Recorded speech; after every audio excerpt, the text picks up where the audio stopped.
ป่าแดงมหาวิหารส่งกระจายเสียงจากเลขที่71หมู่ที่14บ้านใหม่หลังมอตำบลสุเทพอำเภอเมืองจังหวัดเชียงใหม่รหัสไปรษณีย์50200หมายเลขโทรศัพท์0818815690 0520000636-7สวัสดีครับท่านผู้ฟังที่เคารพข่าวชาวบ้านผมกาเศษเพชรสำริดบรรณาธิการข่าวก้าวหน้านิวกับการทำหน้าที่สื่อสารมวลชนของพี่น้องสื่อมวลชนทุกแขนงสาขาจากส่วนกลางแล้วก็ส่วนภูมิภาคข่าวภายในประเทศข่าวต่างประเทศวันนี้ผู้ดำเนินรายการมีความคืบหน้าเกี่ยวกับร่างพระราชบัญญัติองค์กรจัดสรรคลื่นความถี่และกำกับการประกอบกิจการวิทยุกระจายเสียงวิทยุโทรทัศน์และกิจการโทรคมนาคมฉบับที่พศนำเสนอโดยนายคมเดชชัยศิวามงคลกับคณะเป็นผู้เสนอร่างพรบนี้ในเนื้อหาความคืบหน้าเรื่องนี้ก็เป็นการบันทึกหลักการและก็เหตุผลประกอบร่างพระราชบัญญัติองค์กรจัดสรรคลื่นความถี่และกำกับการประกอบกิจการวิทยุกระจายเสียงวิทยุโทรทัศน์และกิจการโทรคมนาคมวงเล็บฉบับที่พศหลักการก็เป็นการแก้ไขเพิ่มเติมพระราชบัญญัติองค์กรจัดสรรคลื่นความถี่และกำกับการประกอบกิจการวิทยุกระจายเสียงวิทยุโทรทัศน์และกิจการโทรคมนาคมพุทธศักราช2553ดังต่อไปนี้ 1. เพิ่มบทนิยามคำว่าวิทยุภาคประชาชนและก็แก้ไขบทนิยามคำว่าจัดสรรคลื่นความถี่ให้สอดคล้องกันวงเล็บแก้ไขเพิ่มเติมมาตรา 4 2. ห้ามมิให้นำคลื่นความถี่วิทยุภาคประชาชนวิทยุบริการชุมชนและวิทยุที่กระจายเสียงด้วยกำลังส่งไม่เกิน1กิโลวัตต์ออกประมูลคลื่นความถี่วงเล็บแก้ไขเพิ่มเติมมาตรา41 3. ให้กสทช.มีหนังสือเตือนผู้ได้รับใบอนุญาตให้ใช้คลื่นความถี่ก่อนมีคำสั่งลงโทษทางปกครองห้ามมิให้เพิกถอนใบอนุญาตให้ใช้คลื่นความถี่หรือปิดกิจการกระจายเสียงวงเล็บแก้ไขเพิ่มเติมมาตรา44/5 4. กำหนดให้กสทช.กำหนดหลักเกณฑ์และวิธีการในการส่งเสริมชุมชนที่มีความพร้อมเป็นประเภทวิทยุภาคประชาชนและกำหนดให้ผู้ประกอบกิจการกระจายเสียงประเภทบริการชุมชนสามารถมีรายได้จากการบริจาคการอุดหนุนหรือทางอื่นเพื่อให้เพียงพอต่อการบริหารจัดการสถานีวิทยุวงเล็บแก้ไขเพิ่มเติมมาตรา51 5. แก้ไขเพิ่มเติมบทลงโทษกรณีวิทยุภาคประชาชนวิทยุชุมชนและวิทยุที่ส่งกระจายเสียงด้วยกำลังส่งไม่เกิน1กิโลวัตต์ไม่ปฏิบัติตามคำสั่งให้ระงับการดำเนินการในประการที่น่าจะเป็นการเอาเปรียบผู้บริโภคโดยอาศัยการใช้เครือข่ายหรือการโฆษณาอันมีลักษณะเป็นการค้ากำไรเกินควรหรือก่อให้เกิดความเดือดร้อนรำคาญแล้ววงเล็บแก้ไขเพิ่มเติมมาตรา77เหตุผลโดยที่คลื่นความถี่ของวิทยุภาคประชาชนที่มีการส่งกระจายเสียงประเภทใบอนุญาตประกอบกิจการบริการสาธารณะใบอนุญาตประกอบกิจการบริการชุมชนใบอนุญาตประกอบกิจการทางธุรกิจระดับท้องถิ่นที่ส่งกระจายเสียงด้วยกำลังส่งไม่เกิน1กิโลวัตต์เป็นการประกอบกิจการขนาดเล็กของชุมชนไม่สมควรที่จะนำคลื่นความถี่ออกไปประมูลเพราะจะทำให้ผู้ประกอบกิจการ รายใหญ่เข้าครอบงำวิทยุภาคประชาชนและวิทยุกิจการบริการชุมชนได้อีกทั้งต้องการให้ส่งเสริมให้สถานีวิทยุมีรายได้เพียงพอในการประกอบกิจการนอกจากนี้วิทยุภาคประชาชนและวิทยุกิจการบริการชุมชนหรือวิทยุที่กำลังส่งต่ำกว่า1กิโลวัตต์เนื่องจากเป็นผู้ประกอบกิจการขนาดเล็กรัศมีการส่งกระจายเสียงไปในระยะใกล้มีรายได้น้อยจึงสมควรแก้ไขให้เกิดความเหมาะสมเป็นธรรมและเป็นประโยชน์สูงสุดต่อประชาชนในการมีโอกาสรับรู้ข้อมูลข่าวสารระดับท้องถิ่นและใช้บริการวิทยุภาคประชาชนในการส่งเสริมสนับสนุนให้เกิดการสร้างเศรษฐกิจระดับท้องถิ่นและส่งเสริมวิทยุภาคประชาชนวิทยุกิจการบริการชุมชนให้สามารถประกอบกิจการอยู่ได้จึงจำเป็นต้องตราพระราชบัญญัตินี้ร่างพระราชบัญญัติองค์กรจัดสรรคลื่นความถี่และกำกับการประกอบกิจการวิทยุกระจายเสียงวิทยุโทรทัศน์และกิจการโทรคมนาคมวงเล็บฉบับที่พศโดยที่เป็นการสมควรแก้ไขเพิ่มเติมกฎหมายว่าด้วยองค์กรจัดสรรคลื่นความถี่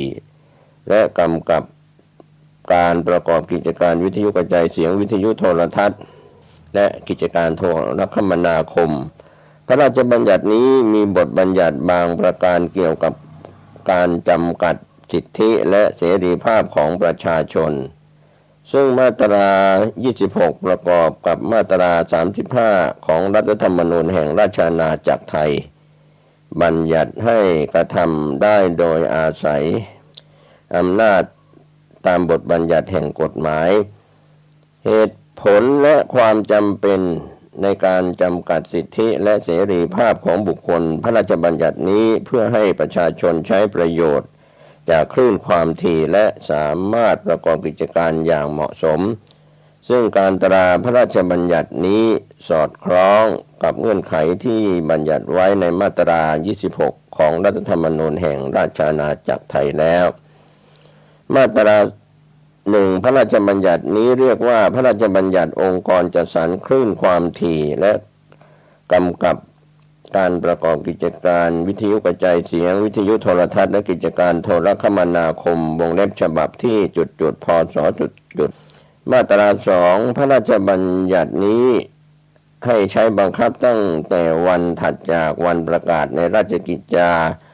เป็นต้นไปมาตรา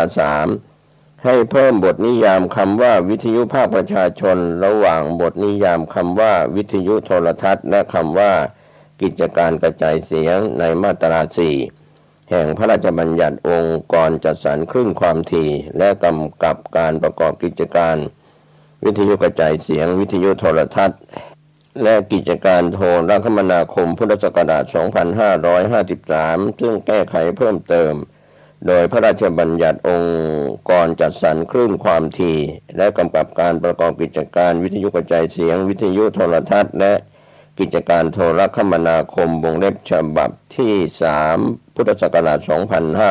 2562วิทยุภาคประชาชนหมายความว่าวิทยุกระจายเสียงที่ใช้คลื่นความถี่ส่งกระจายเสียงด้วยกำลังส่งตั้งแต่500วัตต์แต่ก็ไม่เกิน1กิโลวัตต์มาตรา4ให้ยกเลิกความในบทนิยามคำว่าจัดสรรคลื่นความถี่ในมาตรา4แห่งพระราชบัญญัติองค์กรจัดสรร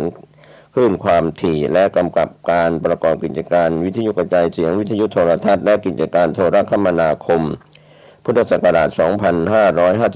2553ซึ่งแก้ไขเพิ่มเติมโดยพระราชบัญญัติองค์กรจัดสรรคลื่นความถี่และกำกับการประกอบกิจการวิทยุกระจายเสียงวิทยุโทรทัศน์และกิจการโทรคมนาคมฉบับที่3พุทธศักราช2562และให้ใช้ความต่อไปนี้แทนจัดสรรคลื่นความถี่หมายความว่าการอนุญาตให้สถานีวิทยุกระจายเสียงสถานีวิทยุโทรทัศน์หรือสถานีวิทยุ คมนาคมหรือสถานีวิทยุภาคประชาชนใช้ความถี่วิทยุหรือช่องความถี่วิทยุตามตารางกำหนดคลื่นความถี่หรือแผนความถี่วิทยุเครื่องเพื่อใช้งานภายในเพื่อใช้ภายใต้เงื่อนไขที่กสทช.กำหนดมาตรา 5ให้ยกเลิกความในวรรค 3ของมาตรา 41แห่งพระราชบัญญัติองค์กรจัดสรรคลื่นความถี่และกำกับการประกอบกิจการวิทยุกระจายเสียงวิทยุโทรทัศน์และกิจการโทรคมนาคมพุทธศักราช 2553 ซึ่งแก้ไขเพิ่มเติมโดยพระราชบัญญัติองค์กรจัดสรรคลื่นความถี่และกำกับการประกอบกิจการวิทยุกระจายเสียงวิทยุโทรทัศน์และกิจการโทรคมนาคมวงเล็บฉบับที่ 3พุทธศักราช 2562 และให้ใช้ความต่อไปนี้แทนภายใต้บังคับมาตรา 42การอนุญาตให้ใช้คลื่นความถี่ให้ดำเนินการโดยวิธีการประมูลคลื่นความถี่ตามหลักเกณฑ์วิธีการและเงื่อนไขที่กสทช.ประกาศกำหนดเว้นแต่คลื่นความถี่ประเภทวิทยุภาคประชาชนวิทยุบริการชุมชนวิทยุที่ส่งกระจายเสียงด้วยกำลังส่งไม่เกิน1กิโลวัตต์ห้ามมิให้มีการนำออกประมูลคลื่นความถี่มาตรา 6ให้ยกเลิกความในวรรค 2ของมาตรา 44/5แห่งพระราชบัญญัติองค์กรจัดสรรคลื่นความถี่และกำกับการประกอบกิจการวิทยุกระจายเสียงวิทยุโทรทัศน์และกิจการโทรคมนาคมพุทธศักราช 2553 ซึ่งแก้ไขเพิ่มเติมโดยพระราชบัญญัติองค์กรจัดสรรคลื่นความถี่และกำกับการ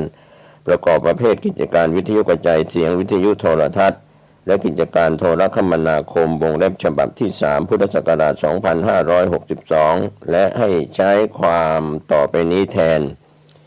ให้กสทช.ดำเนินการเตือนเพื่อให้มีการแก้ไขให้ถูกต้องหากไม่ดำเนินการภายในระยะเวลาที่กสทช.กำหนดก็ให้ดำเนินการลงโทษทางปกครองแต่ห้ามมิให้เพิกถอนใบอนุญาตให้ใช้คลื่นความถี่หรือปิดกิจการกระจายเสียงนั้นมาตรา 7ให้ยกเลิกความในวรรค 1และก็วรรค 2ของมาตรา 51แห่งพระราชบัญญัติองค์กรจัดสรรคลื่นความถี่และกำกับการประกอบกิจการวิทยุกระจายเสียงวิทยุโทรทัศน์และกิจการโทรคมนาคมพุทธศักราช 2553 และให้ใช้ความต่อไปนี้แทนมาตรา 51ให้ส่งเสริมให้ภาคประชาชนขออภัยมาตรา 51เพื่อส่งเสริมให้ภาคประชาชนได้ใช้คลื่นความถี่ตามสัดส่วนที่กำหนดไว้ในมาตรา 49วรรค 1ให้กสทช.กำหนดหลักเกณฑ์และวิธีการในการส่งเสริมชุมชนที่มีความพร้อมให้เป็นผู้มีคุณสมบัติในการขอรับใบอนุญาตประกอบกิจการเสียงหรือกิจการโทรทัศน์ประเภทบริการชุมชนประเภทวิทยุภาคประชาชนการหารายได้และการสนับสนุนผู้ประกอบกิจการบริการชุมชนที่มีคุณภาพทั้งนี้โดยให้มีการรับฟังความคิดเห็นจากประชาชนและหน่วยงานของรัฐที่เกี่ยวข้องประกอบด้วยรายได้ของผู้ประกอบกิจการกระจายเสียงประเภทบริการชุมชนให้มีรายได้จากการบริจาคการอุดหนุนสถานีหรือรายได้ทางอื่นเท่าที่จำเป็นเพื่อให้เพียงพอต่อการบริหารจัดการสถานีโดยไม่เน้นการแสวงหากำไรมาตรา 8ให้เพิ่มความต่อไปนี้เป็นวรรคของมาตรา 77แห่งพระราชบัญญัติองค์กรจัดสรรคลื่นความถี่และกำกับการประกอบกิจการวิทยุกระจายเสียงวิทยุโทรทัศน์และกิจการโทรคมนาคมพุทธศักราช 2553 กรณีผู้ประกอบกิจการวิทยุภาคประชาชนกิจการบริการชุมชนหรือวิทยุที่ส่งกระจายเสียงด้วยกำลังส่งไม่เกิน1กิโลวัตต์ให้กสทช.มีอำนาจปรับทางปกครองไม่เกิน 50,000 บาทและปรับวันละไม่เกิน 1,000 บาทตลอดเวลาที่ยังไม่ได้ปฏิบัติตามคำสั่ง ตรา 9 ให้ผู้ประกอบกิจการวิทยุกระจายเสียงหรือผู้ได้รับอนุญาตให้เป็นผู้ทดลองออกอากาศตามประกาศคณะกรรมการกิจการกระจายเสียงกิจการโทรทัศน์กิจการโทรคมนาคมแห่งชาติเรื่องหลักเกณฑ์ว่าด้วยการทดลองออกอากาศวิทยุกระจายเสียงระบบ FM พุทธศักราช 2565 ลงวันที่ 14 กุมภาพันธ์ 2565 ประเภทบริการสาธารณะประเภทบริการชุมชนประเภทกิจการทางธุรกิจที่ประกอบกิจการก่อนวันที่พระราชบัญญัตินี้บังคับใช้เป็นผู้ประกอบกิจการวิทยุภาคประชาชน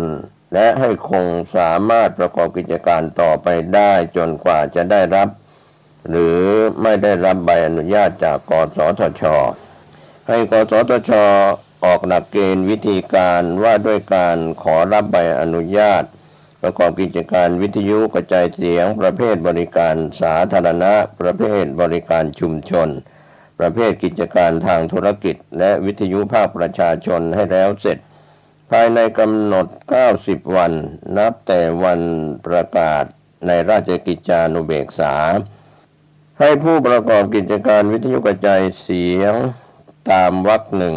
ยื่นคำขอรับใบอนุญาตตามวรรคสองภายในกำหนด180วันนับแต่วันที่กสทช.ประกาศหลักเกณฑ์วิธีการมาตรา10บรรดาโทษคำสั่งทางปกครองหรือการดำเนินการใดๆของกสทช.ที่อยู่ในระหว่างการพิจารณาให้เป็นไปตามพระราชบัญญัตินี้มาตรา11ให้นายกรัฐมนตรีรักษาการตามพระราชบัญญัตินี้ครับก็เป็นข้อมูลที่เป็นความคืบหน้าร่างพระราชบัญญัติองค์กรจัดสรรคลื่นความถี่และกำกับการประกอบกิจการวิทยุกระจายเสียงวิทยุโทรทัศน์และกิจการโทรคมนาคมฉบับที่พศได้นำเสนอโดยนายคมเดชชัยศิวามงคลกับคณะเป็นผู้เสนอนะครับก็ถือว่าเป็นผู้แทนสสจากการนำเสนอเข้าสู่สภาผู้แทนราษฎรร่างพระราชบัญญัติองค์กรจัดสรรคลื่นความถี่และกำกับการประกอบกิจการวิทยุกระจายเสียงวิทยุโทรทัศน์และกิจการโทรคมนาคมฉบับที่พศนะครับก็เป็นส่วนที่ทีมข่าวได้นำเสนอข่าวคืบหน้าเรื่องนี้จะได้นำเสนอเพิ่มเติมต่อไปในโอกาสที่มีข่าวคืบหน้าเข้ามาทุกสารทิศใต้เหนือทุกออกไก่ใกล้ทุกสลอกทุกกอง วันนี้รายการพระกิณกะแห่งธรรมะสัพเพเหระก็มาพบมาปะกับญาติกับโยมท่านผู้ฟังทั้งหลายอีกเช่นเคยก็มาปะกันเป็นประจำเนาะทุกวันในเวลาเดียวกันนี้และก็ทางสถานีวิทยุแห่งนี้ตุเจ้าวัดหนองตองหางดงจังหวัดเชียงใหม่ตนนี้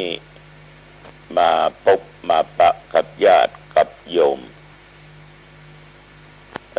วันนี้ก็เป็นวันพระพุทธเจ้านะเป็นวันศีลเป็นวันธรรมเอาห้องกันว่าวันศีลแต่คนวันพระก็คือเป็นวันของพระพุทธเจ้าวันศีลวันธรรมก่อนอื่นนั้นเอาจะร่วมจิตร่วมใจตั้งอกตั้งใจไหว้พระสวดมนต์ฉบับย่อแล้วก็สมาทานศีลกันเนาะเอาศีลกันรับข้อศีลกันเอาต่อไปก็ไหว้พระพร้อมกันเนอะก็ออกไม่ออกอะระหังสัมมาสัมพุทโธภควาพุทธังภควันตังอภิวาเทมิกราบพระพุทธสวากขาโตภควตาธัมโม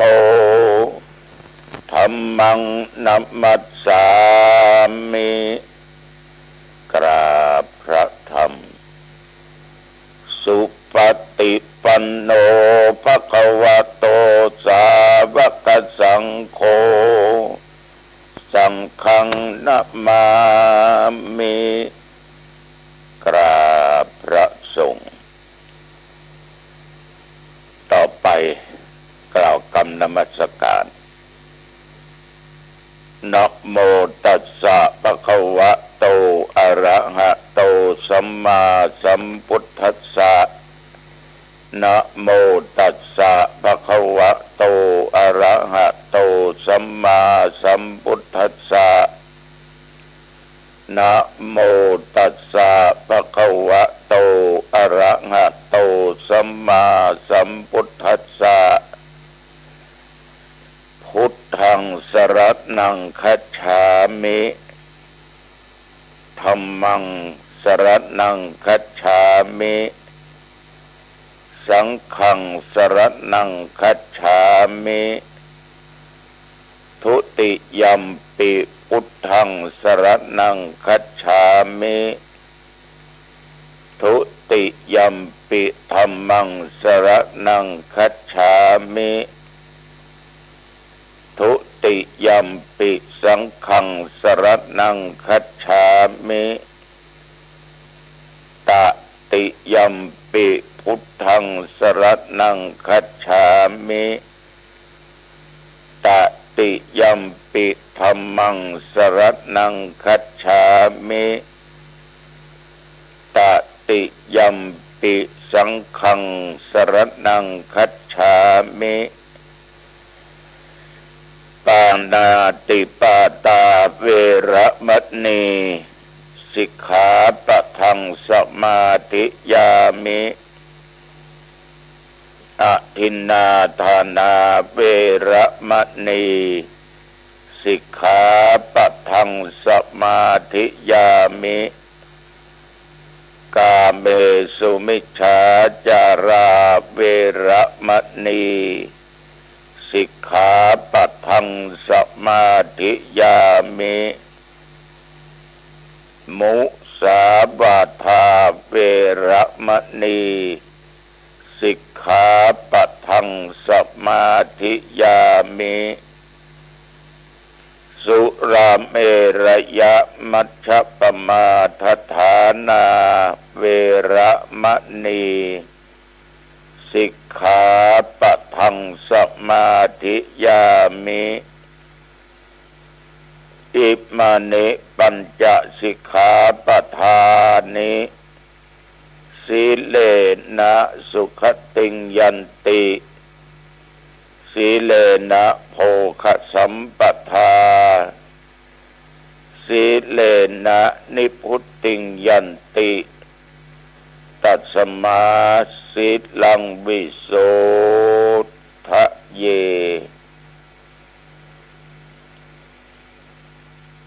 กรมอุตุได้ประกาศว่านับตั้งแต่เมื่อตะวันวามาจนถึงปัจจุบันนี้แถวบริเวณวัดหนองตองและใกล้เคียงไม่มีรายงานฝนตกลมมีแต่ไม่แรงกลางวันนั้นอากาศอบอ้าวพอสมควรแต่ค่ำคืนและตอนเช้าอากาศเย็นพอดีพี่น้องศรัทธาญาติโยมเมื่อตะวันวานี้วันค่ำเนาะตัวเจ้าได้ไปไหนนั่งอยู่ที่วัดที่ว่า กายในห้องก็ลงไปออกไปเอี่ยวทั้งนอกทั้งป้างกลางของวัดก็ส่วนมากจะอยู่กับอ่านหนังสือพ่องทำกิจพ่องแต่ว่าก็นึตุเนนมาทำความสะอาดกันเป็นกรณีพิเศษไปหำน้อยทำกันทั้งวันละพ่อแม่ออกญาติโยมท่านผู้ฟังทั้งหลาย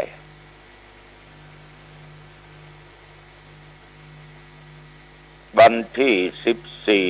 14-15 ธันวาคมเนี่ยก็จะมีการตรวจข้อสอบนักธรรมชั้นตรี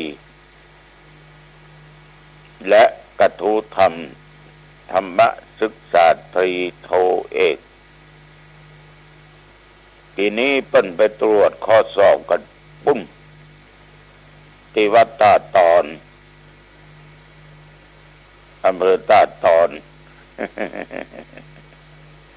จังหวัดเชียงใหม่พระตาตอนนี้เป็นพระอารามหลวงมีพระเดชพระคุณหลวงพ่อพระเทพมังคลาจารย์เป็นเจ้าอาวาสและตัวท่านเป็นรองเจ้าคณะจังหวัดเชียงใหม่วันนั้นคณะสงฆ์ในภาค7ทุกจังหวัดทุกอำเภอพร้อมเลขาคณะกรรมการจะพากันไปตอนเย็นของวันที่14จะมีการประชุมคณะสงฆ์โดยมีพระเดชพระคุณหลวงพ่อพระพรหมเสนาบดีเจ้าคณะภาค7เจ้าวาดวัดปทุมคงคากรุงเทพในฐานะเป็นเจ้าคณะผู้ปกครองฝ่ายสงฆ์เจ้าคณะภาค7เชียงใหม่ลำพูนจะมาเป็นประธานประชุมแล้ววันที่15ตอนเช้าเวลาประมาณ8 โมงเช้าก็จะเริ่มตรวจสอบข้อสอบต่างๆที่ตุเจ้าพระเนนเยาวชนเป็นได้ตอบปัญหามาเมื่อถึงเวลา11 โมงก็พักฉันภัตตาหารเพลกำนั้นก็เตี้ยงปลายน้อยก็เขาตรวจข้อสอบเต็มทุกครั้งประมาณ14 นาฬิกากว่าเหลือไม่เกิน15 นาฬิกาการตรวจข้อสอบก็จะเสร็จปีนี้ซ้ำจะบวยเนาะพระตุเจ้าพระเนรที่สอบมันปอหลายปอนักเหมือนสมัยก่อนเพราะสถิติของพระเด่นก็ล่อยหล่อลงไป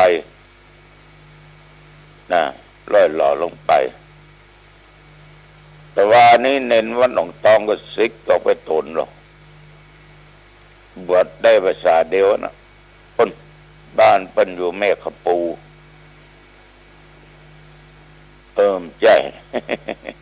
อยู่อำเภอเสมิงนะตำบลบ่อแก้ว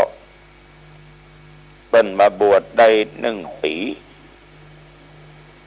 แล้วก็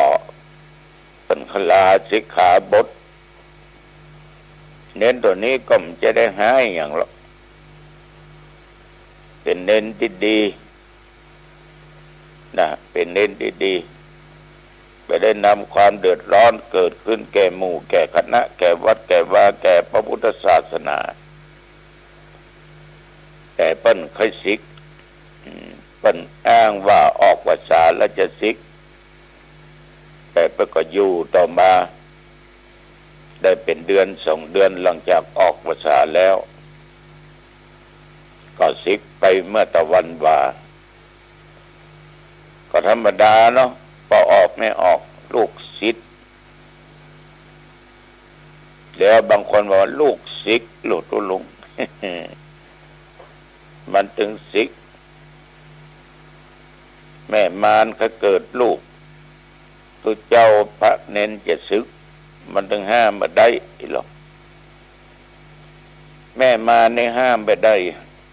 แต่ตัวเจ้าพระเน้นนี่ก็ยังพอห้ามกันได้อยู่พออู้พอจากันได้อยู่โดยเหตุและด้วยผลในบางสิ่งบางอย่างเพิ่นก็อยู่ได้อยู่ในผ้าเหลืองได้มันอัตมภาพมันหนุ่มมันน้อยอารมณ์ก็ไปตามเพื่อนตามฝูงใครสิก แต่ในที่สุดคนเฒ่าคนแก่ครูบาอาจารย์ก็เตือนสติก็ยังอยู่ได้มาตราบเท่าทุกวันนี้ถ้าบางอันก็เป็นนานไปแล้วกันจะมาอยู่ตราบเท่าทุกวันนี้หรือไม่ก็บ่ฮู้ตายแล้วก็เป็นอย่างไปก็จะอยู่อย่างใดก็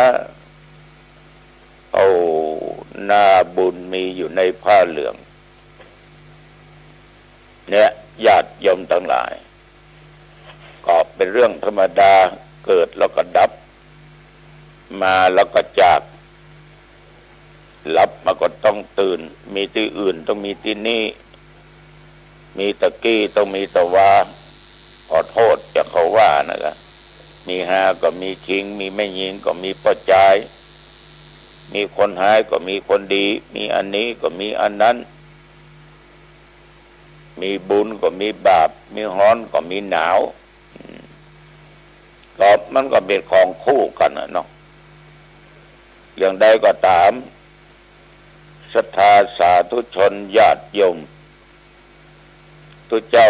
ต้องขออนุโมทนาขอบใจเนอะต่อญาติต่อโยมทุกท่านทุกคนที่ติดตามฟังรายการนี้เป็นอย่างดี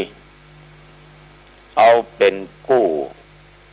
ชีวิตที่ก็แล้วกันนะธรรมะเพราะธรรมะเป็นสิ่งดีลูกได้ของดีได้สิ่งที่ดีๆมาเป็นกู้ชีวิตมันมีความสุขเนาะถ้าเอาความชั่วเอาบาปมาเป็นกู้ชีวิตมันก็มีแต่ความทุกข์เหมือนคู่ครองเหมือนผัวเหมือนเมียพอใจถ้าได้เมียดีก็มีความสุขแม่หญิงถ้าได้ผัวดีก็สุขอกสุขใจถ้าไม่ได้ผัวชั่วได้เมียชั่วก็มีแต่ความทุกข์แต่นึกว่ามันเป็นกรรมเป็นเวรเนอะมันหนุ่มเมื่อสาวเป็นห้ามฟังหรอก มึงจะไปเอามันนั่นนะไอ้นี่นะมันขี้ค้านมันบดีการแบบเนี้ยกินก็เหล้าถึงวันอยู่ด้วยมันถึงดีแม่มันถึงดีป่อเราเนี่ยเถียงอยู่นะในที่สุดมาก็มันบดีก็คือมันบดีกินจะไปเอามันเด้ออีนี้เป็นแม่ยิงที่ไว้ใจบ่ได้นะขี้ค้านนะเป็นอย่างป่ออยู่ด้วยกันเหมือนเข้ามันถึงดีเข้าใจกับลูกผมก็เขานี้ฮักกันเหมือนเข้าหม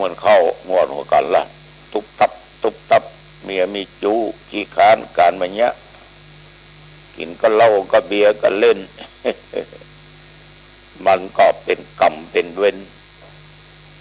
มันก็มีแต่ความทุกข์ฉะนั้นญาติโยมท่านพุทธศาสนิกชนท่านทั้งหลายเอามาทำบุญดีกว่าเนาะเพราะบุญนั่นน่ะคือสิ่งที่ดีสิ่งที่งามถ้าเราได้ทำมันนะแบบว่าการอุทานการรักษาศีลการที่ได้ฟังเทศน์ฟังธรรมการได้เจริญเมตตาภาวนาเนี่ยอย่างเวลาประเดี๋ยวนี้ญาติโยมบางท่านบางคนได้ฟังธรรมแล้วม่นอกม่นใจสุขอกสุขใจอย่างแม่ออกก็ออกหลายคนไปที่วัดหรือโทรศัพท์มาแม่ได้ฟังครูบาเทศน์แล้วม่นอกม่นใจสุขอกสุขใจสบายจิตสบายใจก็ได้ฟังท่านบอกครูเทศน์แล้วแล้วก็ม่นอกม่นใจสุขอกสุขใจมันมีความสุขแสดงว่าจิตใจของโยมนั้นมันมีแต่ธรรมะมีแต่สิ่งดีๆเขาไปนั่งในจิตในใจบางคนนี่ญาติโยมท่านผู้ฟัง ผัวกินก็เหล้าการก็เนี้ยบางคนไม่ยิงแต่ก็กินก็แอวก็เล่นแต่ว่ามีความสุขเพราะมีศีลมีธรรมอย่างน้อยก็ปล่อยวางเรียกว่าองค์อนิจจังแล้วทุกอย่างมันถึงเป็นอย่างเงี้ยมันเป็นกรรมมันเป็นเวรแต่จะนึกอย่างนี้หรอกฉะนั้นสภาสาธุชนญาติโยมคนมีบุญนี่นะรับจิตดับใจเนี่ยมันแตกต่างกันโอ้ยกับคนมีบาปนี่นะดับจิตใจมันต่างกันคนมีบุญนี่ญาติโยมบางคนนั้นได้ทำบุญได้สร้างคุณงามความดีหันผลทันทีเลยคือทำบุญปั๊บก็เกิดขึ้นปั๊บต้องรอพบนั้นชาตินั้นชาตินี้เกิดขึ้นในใจเกิดขึ้นในใจอย่างหันได้ชัดกระแตะตุหลงมาแตะกูบ้ามทำมาว่าเชื่อเถอะนะคนใจบุญคนทำบุญสุขภาพด้านจิตใจดีเป็นคนมีจิตใจเยือกเย็นตั้งมั่นเบาหวั่นเบาไหวต่อกรรมยกย่อหรือกรรมติสินดินทาบ้ากล่าวจากคนนั้นจากคนนี้เปิ้นจะยกจะย่อก็เฉยเปิ้นจะติจะด่าจะว่าก็เฉยเพราะใดญาติโยมใจเปิ้นมีบุญน่ะปลอดโปร่งเบาสบายเป็นสุขเอาพอคนบางคนเปิ้นด่าหัวยิ้มหัวเมาเหล้าขึ้นบ้านมาก็ยิ้มใจเมียไปเล่นการพนันเสี่ยงสตางค์ไปก็ยิ้มเนี่ยกำได้นอสู่นอนะสุขภาพใจดีพูดถึงสุขภาพด้านจิตใจนะญาติโยมสำคัญนะเคยสถาฟังหลายเตือละเพราะว่าการเจ็บไข้ได้ป่วยอย่างอาตมภาพเนี่ยจะมาจะปรงจะปล่อยจะต้องรักษาสุขภาพจิตของตัวเองว่าไปยึดมั่นติดนั่นติดนี่แต่บ่ได้หมายความว่าบ่คิดบ่แก้บ่ทำไม่ใช่นะคือเฮาไปยึดมั่นเอาปล่อยวางเอาปล่อยวางไปจะด่าไปจะว่าอย่างได้ก็แจ้งเตอะเอาถือว่าคนที่ทำนั่นน่ะมันเป็นทุกข์ถ้าเฮาไม่รุกทำต่อเอามีอุเบกขาเอามีความปรารถนาดีเอาก็มีความสุขเขาด่าเขาด่าตอบเขาก็ตุกขึ้นไปนักกว่าเขากันเขาเล่าขวัญเขาก็เล่าขวัญเขาต่อเอาจนตุกนักฉะนั้นญาติโยมต้องทำสุขภาพจิตคนที่ทำสุขภาพจิตได้ก็แสดงว่ามีบุญเมื่อสมรรถภาพใจมันดีเป็นใจที่ใสสะอาดมันจะกึศจะอย่างต่างๆนานาก็รวดเร็วตั้งอกตั้งใจว่องไวลึกซึ้งกว้างไกลรอบคอบเป็นระเบียบและตัดสินใจอย่างถูกต้องบัลลังก์เลในด้านบุคลิกภาพคนที่หือตารักษาศีลฟังเทศน์ฟังธรรมเจริญเมตตาภาวนา อย่างญาติอย่างโยมที่ฟังมาอย่างสม่ำเสมอญาติโยมจะทำเมื่อคนคนนั้นมีจิตใจสงบแช่มชื่นเบิกบานจุ่มเย็นนอนหลับสบายบ่มีความกังวลหม่นหมองใดๆทั้งสิ้นใบหน้าผิวพรรณจึงผ่องใสใจเปี่ยมไปด้วยบุญลูกบ่คิดโลภบ่คิดโกรธบ่คิดหลงบ่อยากได้ของไผบ่สร้างความเดือดร้อนให้แก่ไผแล้วก็บ่สร้างความเดือดร้อนให้เกิดแก่ตัวเองมีแต่คิดช่วยเหลือคนอื่นมีความมั่นใจในตัวเองมีความองอาจสง่างามอยู่ในของตัวเองโอ้ญาติโยมไปไหนก็สามารถวางตัวปอเหมาะปอดีปุคลิกภาพดีขึ้นวิถีชีวิตของคนเราเกิดจากการทำบุญและเกิดจากผลบาปที่เราทำมาตั้งแต่ภพชาติต้องก่อนจนถึงชาติปัจจุบันเป็นผลของบุญระดับจิตใจระดับปุคลิกภาพจักนำเอาได้สิ่งที่เราปรารถนาตอบสนองมาจากภายนอกได้ลาภได้ยศได้สุขได้สรรเสริญในการที่เราได้ทำความดีมันจะเต็มไปด้วยวิถีชีวิตที่อยู่ดีญาติโยมเพราะเอายังอยู่กับบุญเก่าบุญหลังบางคนเกิดมาชาตินี้ทุกอกทุกใจทุกการทุกงานทุกกับผัวทุกกับเมียทุกกับลูกทุกกับเต้าทุกกับเขากับของทุกนั้นทุกนี้เพราะเอายังอาศัยผลเก่าบาปในอดีตที่เราทำไว้ฉะนั้นญาติโยมพอสรุปโดยย่อตามเวลาที่อู้มาว่าเอาเถอะทำความดีทำบุญเถอะญาติโยมและโยมจะมีความสุขมีสุขภาพจิตที่ดีปล่อยวางปล่อยวางนะโยมเนอะ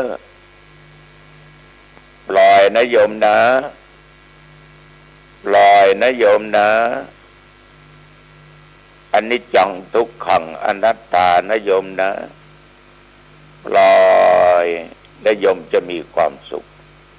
เอาละวันนี้จะไปมาเป็นเวลาพอสมควรแล้ววันนี้ตุเจ้าก็นัดหมอมาเจาะเลือดใน6 โมงป่าย เจาะแล้วก็อย่าไปตรวจดูว่าอันยังมันเป็นจะได้ไขมันเร็วไขมันดีน้ำตาลที่น้องเบาหวานกาน้ำตาลสะสมกาอันยังเป็นจะได้เรื่องไตเรื่องตับเรื่องหยังตลอดจนเรื่องการขับขันไตเป็นจะได้นะเดี๋ยวหมอเพิ่นมาเจาะบืนเพิ่นจะรายงานละนะตอนเย็นบืนขอความผาสุขความเจริญในธรรมจงบังเกิดมีแก่ญาติแก่โยมทุกท่านทุกคนพบกันใหม่โอกาสหน้าเจริญพรข่าวสารเพื่อการประชาสัมพันธ์ขอเชิญชวนผู้ใจบุญร่วมบุญจัดซื้อที่ดินถวายวัดกู่มาปินร้าง300 ปีบ้านป่าขุยหมู่ที่3ตำบลสันปูเลยอำเภอดอยสะเก็ดจังหวัดเชียงใหม่เพื่อขยายพื้นที่วัดเพิ่มขึ้นเนื่องจากวัดมีพื้นที่น้อยจะทำการสร้างเป็นศาสนสถานที่ปฏิบัติธรรมสืบสานศาสนาต่อไปร่วมบุญได้ที่ธนาคารกรุงเทพเลขที่บัญชี772-015-2391ชื่อบัญชีวัดชัยสถานเพื่อบูรณะวัดกู่มาปินหรือติดต่อสอบถามร่วมทำบุญได้ที่พระครูประภัชชยคุณเจ้าคณะตำบลสันปุเรยเขต2วัดชัยสถานป่าเศร้าน้อย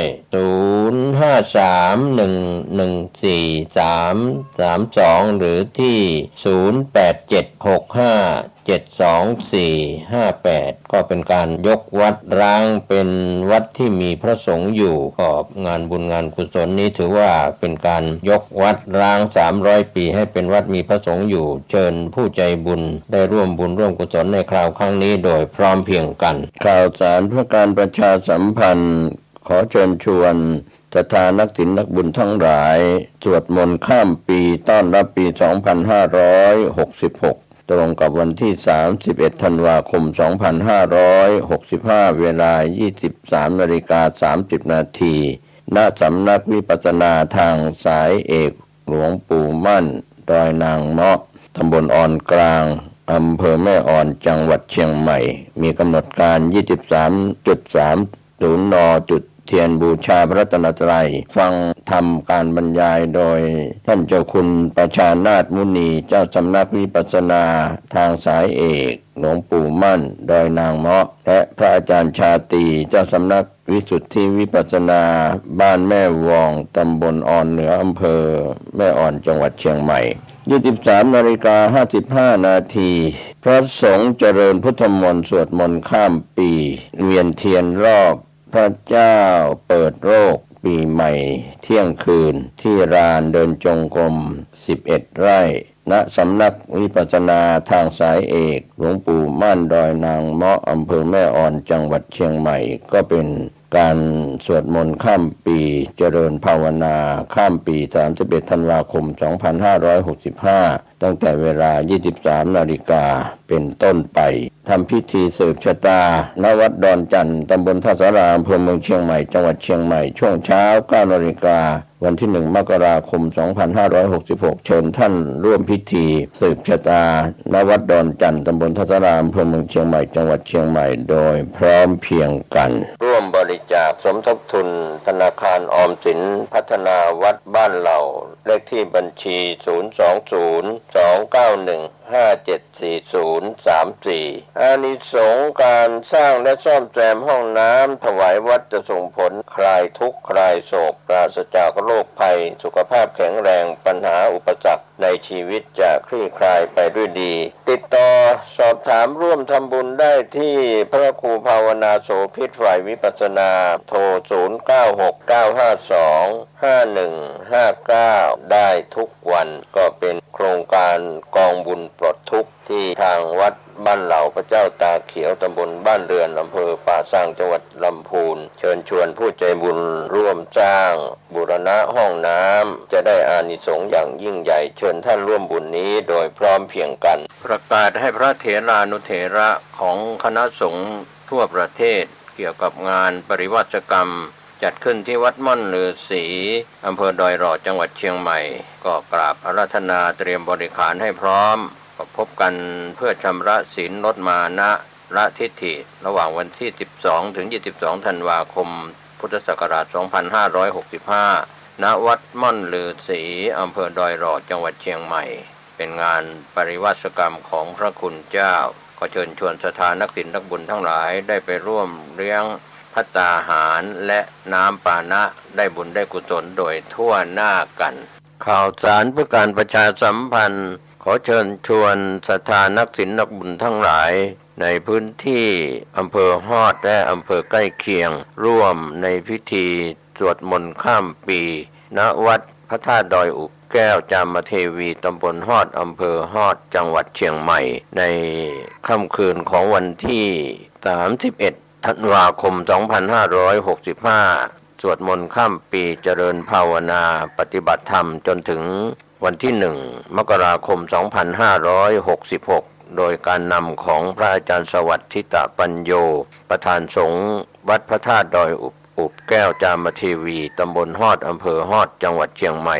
สมณศรัทธามูลศรัทธาสาธุชนทั้งหลายไปร่วมพิธีโดยพร้อมเพรียงกันข่าวสารเพื่อการประชาสัมพันธ์ขอเชิญ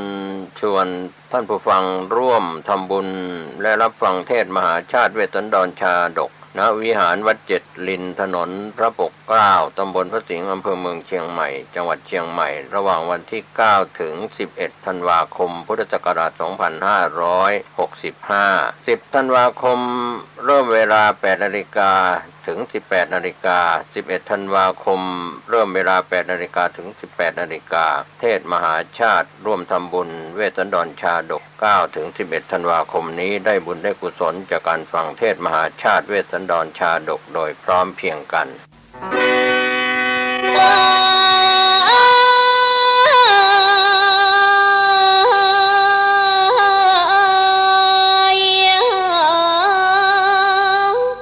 ประเทศไทยจะดำรงคงอยู่ได้เพราะในอดีตชาติไทยมีคนเก่งหากคนไทยสิ้นเหี้ยมเหลี่ยมนักเลงจะร้องเพลงชาติไทยให้ใครฟัง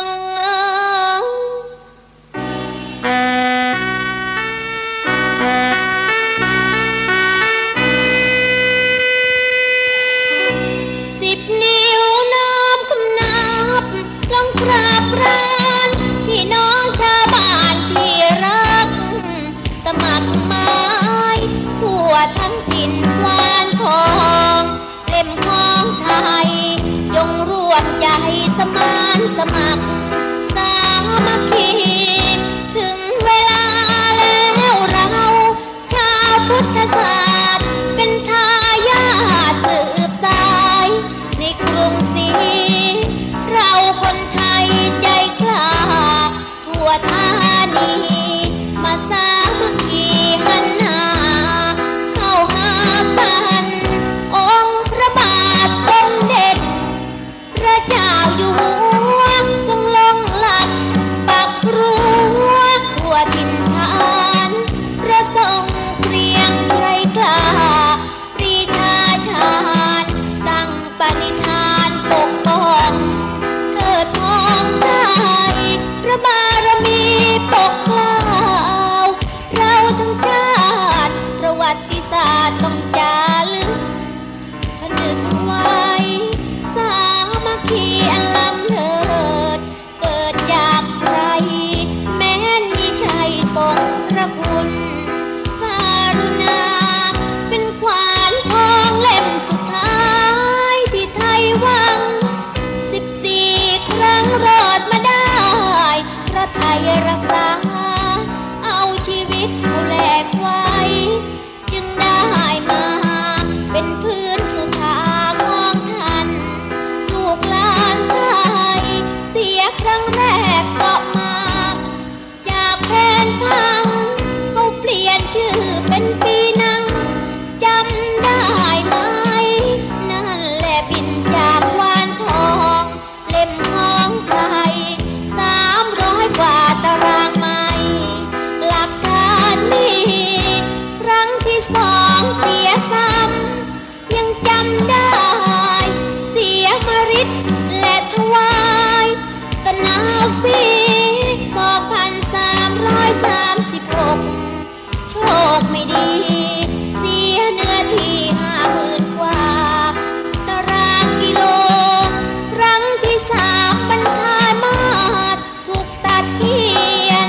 เขาเปลี่ยนมาเป็นหาเตียนตั้งชื่อใหม่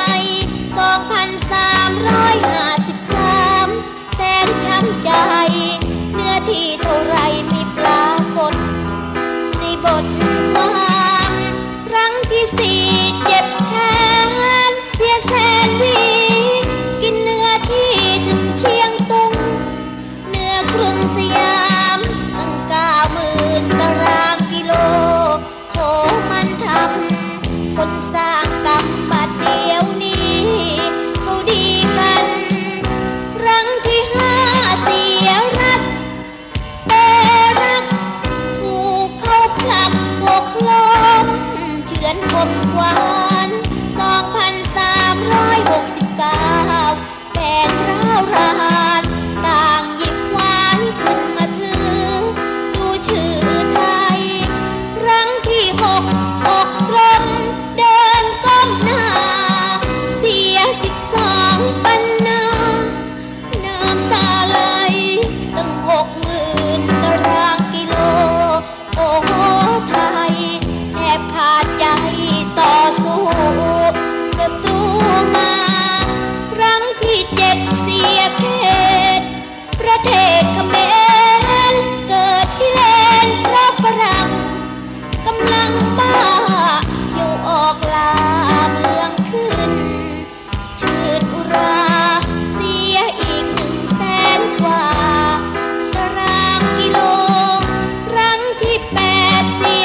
วันนี้เป็นวันพระขอเรียนเชิญพุทธศาสนิกชนทุกท่านมากลั่นจิตให้ใส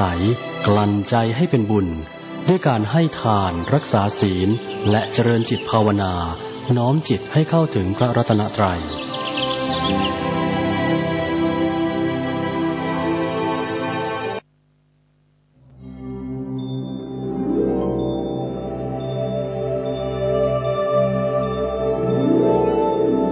กุศลผลบุญตุนไว้เถิดขอเชิญร่วมงานทำบุญประเพณีส่งน้ำพระเจ้าทันใจและสวดอิติปิโส108จบประจำปี 2565 ณ วัดปากทางเจริญและวัดเหล่ามนทาทิพย์ตำบลดอยหล่ออำเภอดอยหล่อจังหวัดเชียงใหม่วันที่ 11 เดือนธันวาคม 2565 เวลา 9:39 นาทีขอเชิญร่วมพิธีสืบชะตาแบบล้านนาและส่งน้ำพระเจ้าทันใจ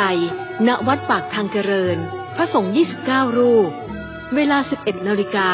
ถวายพระตาหารเพลพระสงฆ์เวลา 12 นาฬิกาเชิญผู้มาร่วมงานรับประทานอาหารแบบโรงทานเป็นเสร็จพิธีต่อจากนั้นไปวันที่ 11 เดือนธันวาคม 2565 ขอเชิญร่วมพิธีสวดอิติปิโส108จบพระสงฆ์300 กว่ารูปประกอบพิธีอัญเชิญองค์พระประธานปางมาลวิชัยหน้าตัก59นิ้วขึ้นประดิษฐานแท่นฐานชุกชีศาลาการประเรียนวัดเหล่ามนทาทิพย์ตำบลดอยหล่ออำเภอดอยหล่อจังหวัดเชียงใหม่เริ่มเวลา 18:39 นาทีเป็นต้นไปเวลาตั้งแต่ 12 นาฬิกาจนถึงเวลา 18:39 นาทีขอเชิญร่วมสักการะองค์พระประธานปางมาลวิชัยหน้าตัก59นิ้วที่จะอัญเชิญประดิษฐานณศาลาการประเรียนวัดเหล่ามนทาทิพย์ตำบลดอยหล่ออำเภอดอยหล่อจังหวัดเชียงใหม่เวลา 19 นาฬิกาทำบุญถวายสังฆทานแด่พระสงฆ์จำนวน19รูปเวลา 19:39 นาทีเริ่มพิธีสวดอิติปิโส108จบโดยพระสงฆ์300 กว่ารูปประกอบพิธียกองค์พระขึ้นประดิษฐานแท่นชุกชีพระสงฆ์เจริญชัยมงคลคาถาจบเป็นเสร็จพิธีอนุโมทนาสา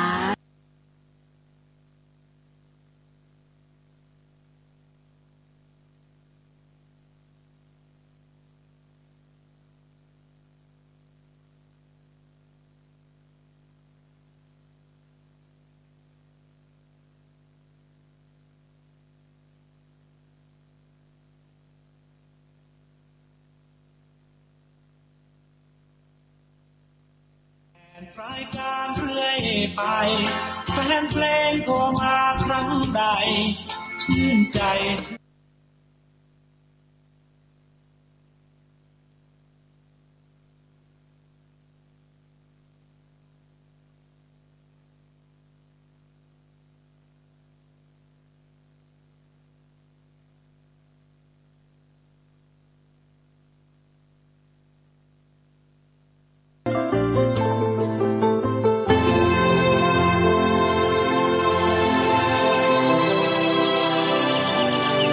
วันนี้เป็นวันพระขอเรียนเชิญพุทธศาสนิกชนทุกท่านมากลั่นจิตให้ใสกลั่นใจให้เป็นบุญด้วยการให้ทานรักษาศีลและเจริญจิตภาวนาน้อมจิตให้เข้าถึงพระรัตนตรัย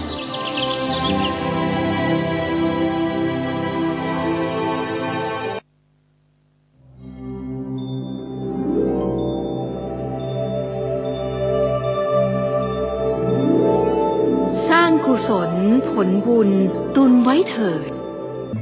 ขอเชิญร่วมงานทำบุญประเพณีส่งน้ำพระเจ้าทันใจและสวดอิติปิโส108จบประจำปี 2565 ณ วัดปากทางเจริญและวัดเหล่ามนทาทิพย์ตำบลดอยหล่ออำเภอดอยหล่อจังหวัดเชียงใหม่วันที่ 11 เดือนธันวาคม 2565 เวลา 9:39 นาที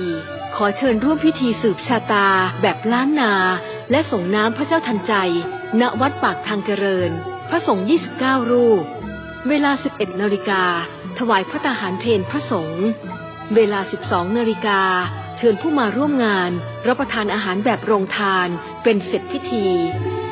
ต่อจากนั้นไปวันที่ 11 เดือนธันวาคม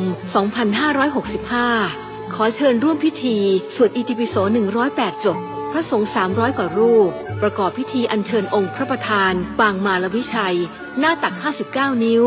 ขึ้นประดิษฐานแท่นฐานชุกชีศาลาการประเรียนวัดเหล่ามนทาทิพย์ตำบลดอยหล่ออำเภอดอยหล่อจังหวัดเชียงใหม่เริ่มเวลา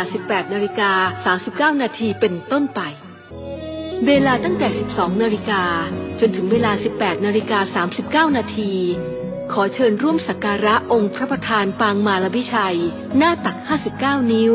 ที่จะอัญเชิญประดิษฐานณศาลาการประเรียนวัดเหล่ามนทาทิพย์ตำบลดอยหล่ออำเภอดอยหล่อจังหวัดเชียงใหม่เวลา 19 นาฬิกาทำบุญถวายสังฆทานแด่พระสงฆ์จำนวน 19 รูปเวลา 19:39 นาทีเริ่มพิธีสวดอิติปิโส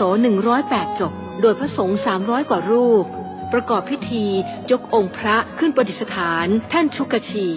พระสงฆ์เจริญชัยมงคลคาถาจบเป็นเสร็จพิธีอนุโมทนาสาธุ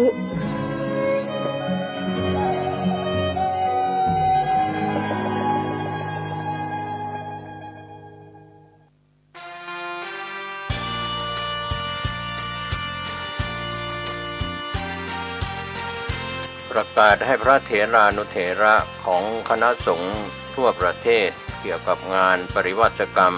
จัดขึ้นที่วัดม่อนฤาษีอำเภอดอยหล่อจังหวัดเชียงใหม่ก็กราบอาราธนาเตรียมบริขารให้พร้อมพบกันเพื่อชำระศีลลดมานะละทิฏฐิระหว่างวันที่ 12 ถึง 22 ธันวาคม พุทธศักราช 2565 ณ วัดม่อนฤาษีอำเภอดอยหล่อจังหวัดเชียงใหม่เป็นงานปริวาสกรรมของพระคุณเจ้าขอเชิญชวนศรัทธานักศิลป์นักบุญทั้งหลายได้ไปร่วมเลี้ยงภัตตาหารและน้ำปานะได้บุญได้กุศลโดยทั่วหน้ากัน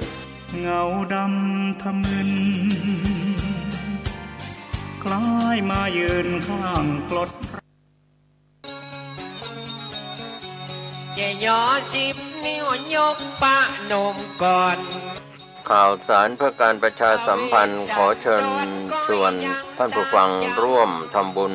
และรับฟังเทศน์มหาชาติเวสสันดรชาดกณวิหารวัดเจ็ดลินถนนพระปกเกล้าตำบลพระสิงห์อำเภอเมืองเชียงใหม่จังหวัดเชียงใหม่ระหว่างวันที่ 9 ถึง 11 ธันวาคม พุทธศักราช 2565 10 ธันวาคมเริ่มเวลา 8 นาฬิกาถึง 18 นาฬิกา 11 ธันวาคมเริ่มเวลา 8 นาฬิกาถึง 18 นาฬิกาเทศน์มหาชาติร่วมทำบุญเวสสันดรชาดก 9 ถึง 11 ธันวาคมนี้ได้บุญได้กุศลจากการฟังเทศน์มหาชาติเวสสันดรชาดกโดยพร้อมเพรียงกันดาพุทธดีแม่เจ้าพญาสนใจเอาจ้างนอน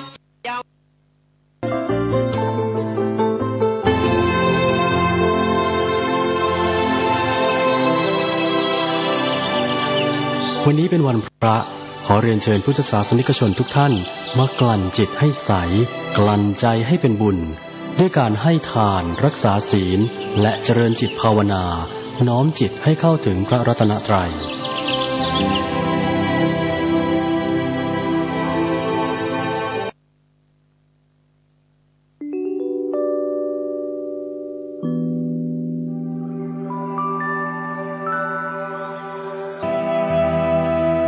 ขอเชิญร่วมทำบุญใส่บาตรพระงานปริวาสกรรมวัดม่อนฤาษีปางทางสามัคคีตำบลดอยหล่ออำเภอดอยหล่อจังหวัดเชียงใหม่ระหว่างวันที่ 12 ถึง 22 ธันวาคม 2565 เวลาเช้าทำบุญตักบาตรเวลา 7:30 นาทีเวลาค่ำฟังเทศน์และปฏิบัติธรรมเวลา 20 นาฬิกาทุกวันการทำบุญตักบาตรกับพระที่มาร่วมปฏิบัติธรรมปริวาสกรรมซึ่งท่านเดินทางมาจากทั่วประเทศจำนวน300 กว่ารูปที่จัดขึ้นเป็นประจำทุกปีณวัดม่อนฤาษีระหว่างวันที่ 12 ถึง 22 ธันวาคมทุกปีถือว่าเป็นกุศลอันดีหาโอกาสทำได้ยากเพราะพระสงฆ์ท่านเดินทางมาจากทั่วทุกสารทิศมีจิตที่มุ่งในการปฏิบัติธรรมขัดเกลากิเลสส่งเสริมปฏิเวทเรียนรู้ปริยัติและเคร่งครัดปฏิบัติดังนั้นขอเชิญชวนพุทธศาสนิกชนร่วมกุศลที่หาโอกาสยากเช่นนี้ทำบุญให้ทานเป็นเจ้าภาพภัตตาหารน้ำปานะและร่วมกิจกรรมได้ตลอดทุกวันจงละชั่วทำดีเถิดประเสริฐเอ่ย สาธุ ส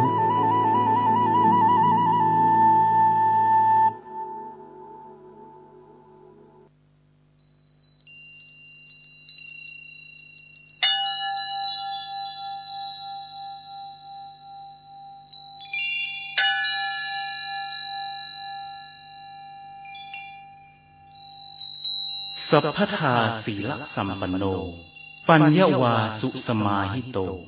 อารัฐวิริโยปหิตโตโอคังตรติทุตรังพูดถึงพร้อมด้วยศีลมีปัญญามีใจมั่นคงดีแล้วปรารภความเพียรตั้งตนไว้ในการทุกเมื่อย่อมข้ามโอคะห่วงน้ำสาครที่ข้ามได้ยากนั้นแล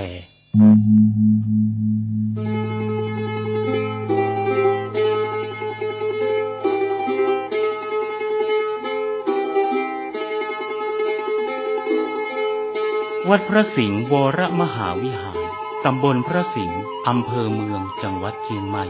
ขอน้อมเจริญพรมายังศรัทธานาบุญพุทธบริษัททั้งหลายผู้มีจิตหมายตั้งมั่นในคุณแห่งพระแก้วเจ้าทั้งสามประการได้เข้าร่วมพิธีเจริญพระพุทธมนต์บทสวดพระธรรมจักรกับปวัตตนสูตรซึ่งเป็นปฐมเทศนากันแรกอันสมเด็จพระบรมศาสดาสัมมาสัมพุทธเจ้าได้ทรงแสดงแก่ปัญจวัคคีย์พราหมณ์ทั้ง5 ตนจนได้บรรลุโสดาบันเกิดดวงตาเห็นธรรมขึ้นแก่โกณฑัญญพราหมณ์เป็นเบื้องต้น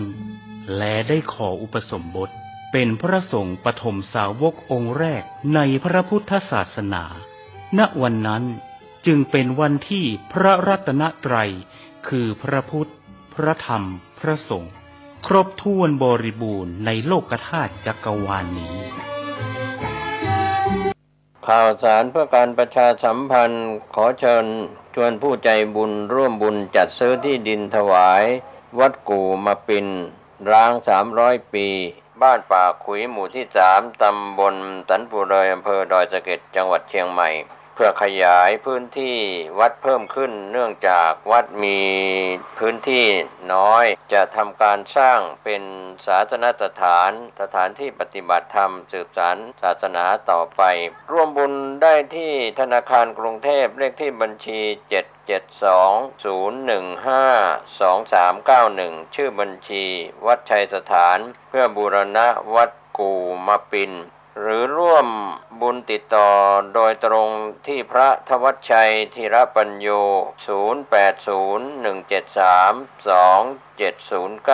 065-020-9009 ข่าวสารเพื่อการประชาสัมพันธ์ก็มีความสนใจที่จะจัดทำหนังสือชุดความรู้เรื่องพระพรหมมงคลฝ่ายวิปัสสนาทองสิริมังคโรศาสนบุคคลคุณภาพกับการเผยแผ่พระพุทธศาสนาก็จะมีการจัดพิมพ์ 2,500 เล่มภาษาไทย 2,000 เล่มภาษาอังกฤษ 500 เล่มท่านที่สนใจร่วมบุญบริจาคได้ที่บัญชีธนาคารกรุงไทยเลขที่บัญชี 5111714383 ชื่อบัญชีพระครูภาวนาโสภิตบุญญาวิสิทธิ์เมืองวงติดต่อสอบถามได้ที่พระครูภาวนาโสภิตฝ่ายวิปัสสนาด็อกเตอร์เจ้าอาวาสวัดบ้านเหล่าพระเจ้าตาเขียวอำเภอป่าซางเชียงใหม่โทร 0969521159 ได้ทุกวัน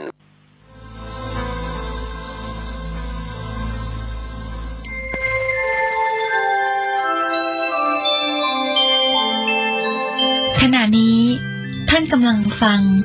สถานีวิทยุกระจายเสียงคลื่นเพื่อการศึกษาพระพุทธศาสนาและวัฒนธรรมระบบ FM 104.5 เมกะเฮิรตซ์ออกอากาศณวัดฝายหินตำบลสุเทพอำเภอเมืองจังหวัดเชียงใหม่โทรศัพท์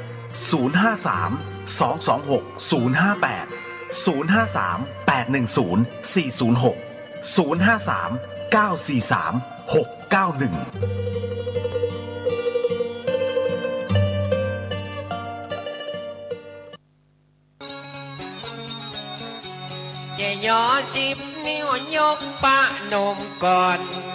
ข่าวสารเพื่อการประชาสัมพันธ์ขอเชิญชวนท่านผู้ฟังร่วมทำบุญและรับฟังเทศน์มหาชาติเวสสันดรชาดกณวิหารวัดเจ็ดลินถนนพระปกเกล้าตำบลพระสิงห์อำเภอเมืองเชียงใหม่จังหวัดเชียงใหม่ระหว่างวันที่9ถึง11ธันวาคมพุทธศักราช2565 10ธันวาคมเริ่มเวลา 8:00 น.ถึง 18:00 น. 11ธันวาคมเริ่มเวลา 8:00 น. ถึง 18:00 น. เทศน์มหาชาติร่วมทำบุญเวสสันดรชาดก9ถึง11ธันวาคมนี้ได้บุญได้กุศลจากการฟังเทศน์มหาชาติเวสสันดรชาดกโดยพร้อมเพรียงกันพุทธดีแม่เจ้าพญาสูนใจเอาจ้างนอนเจ้า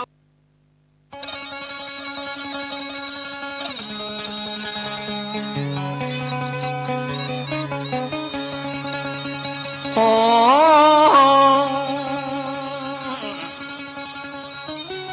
อคำมันจ้างนำเอาหนังสื่อสารน้องเอ๋ยบทบาทนี้จะไขกรรมงามจุงฟังเด้อนางเจ้านายพี่น้อง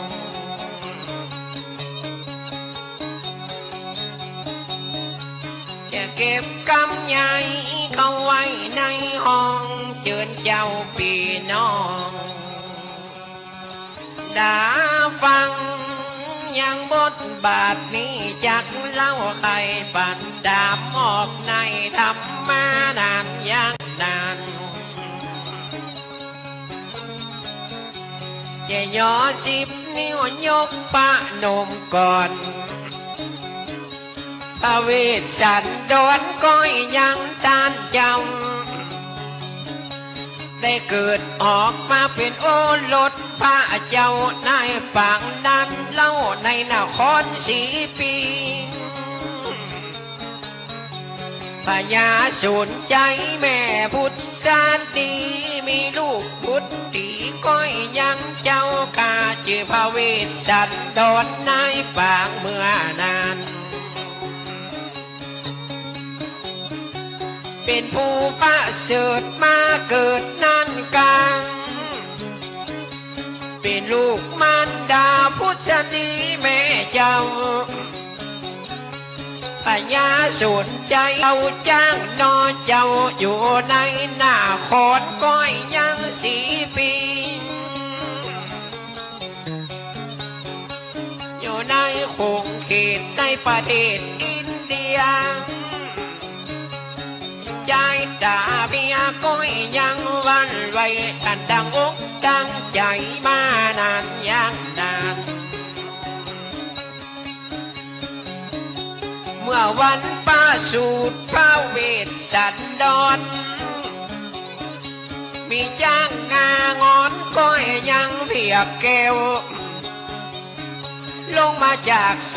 วรรค์ในวันนั้นแล้วเอาลูกจ้างแก้วมาปล่อยในโลง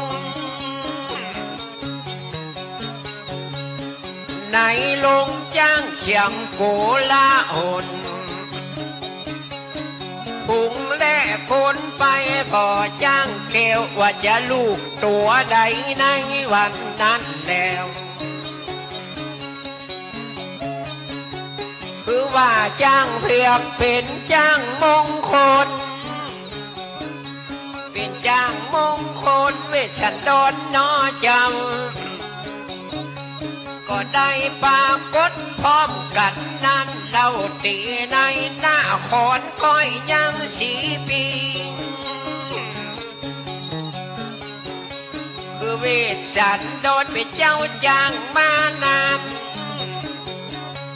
วันนี้แถมกำจักไก่วันใบมาดังอกตั้งใจมานานยังนานใครแต่เก้าเล่ามาเถิงไป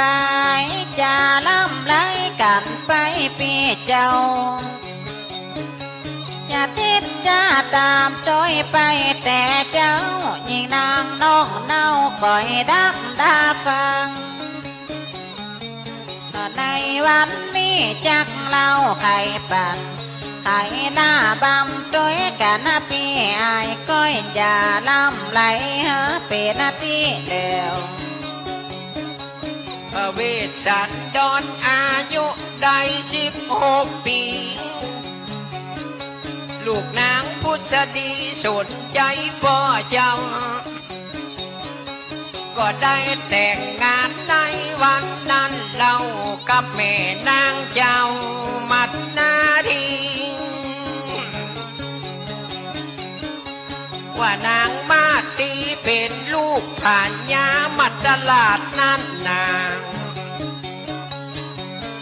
มาเป็นพันรายาเวชชันดรดันเจ้าบุญต่อดอยเจ้าเขาวันนั้นทานไทย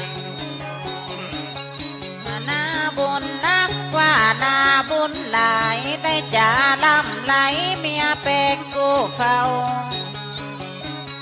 ได้เป็นเมียนางในวันนั้นเราของท่านเจ้าพระเวชสันดร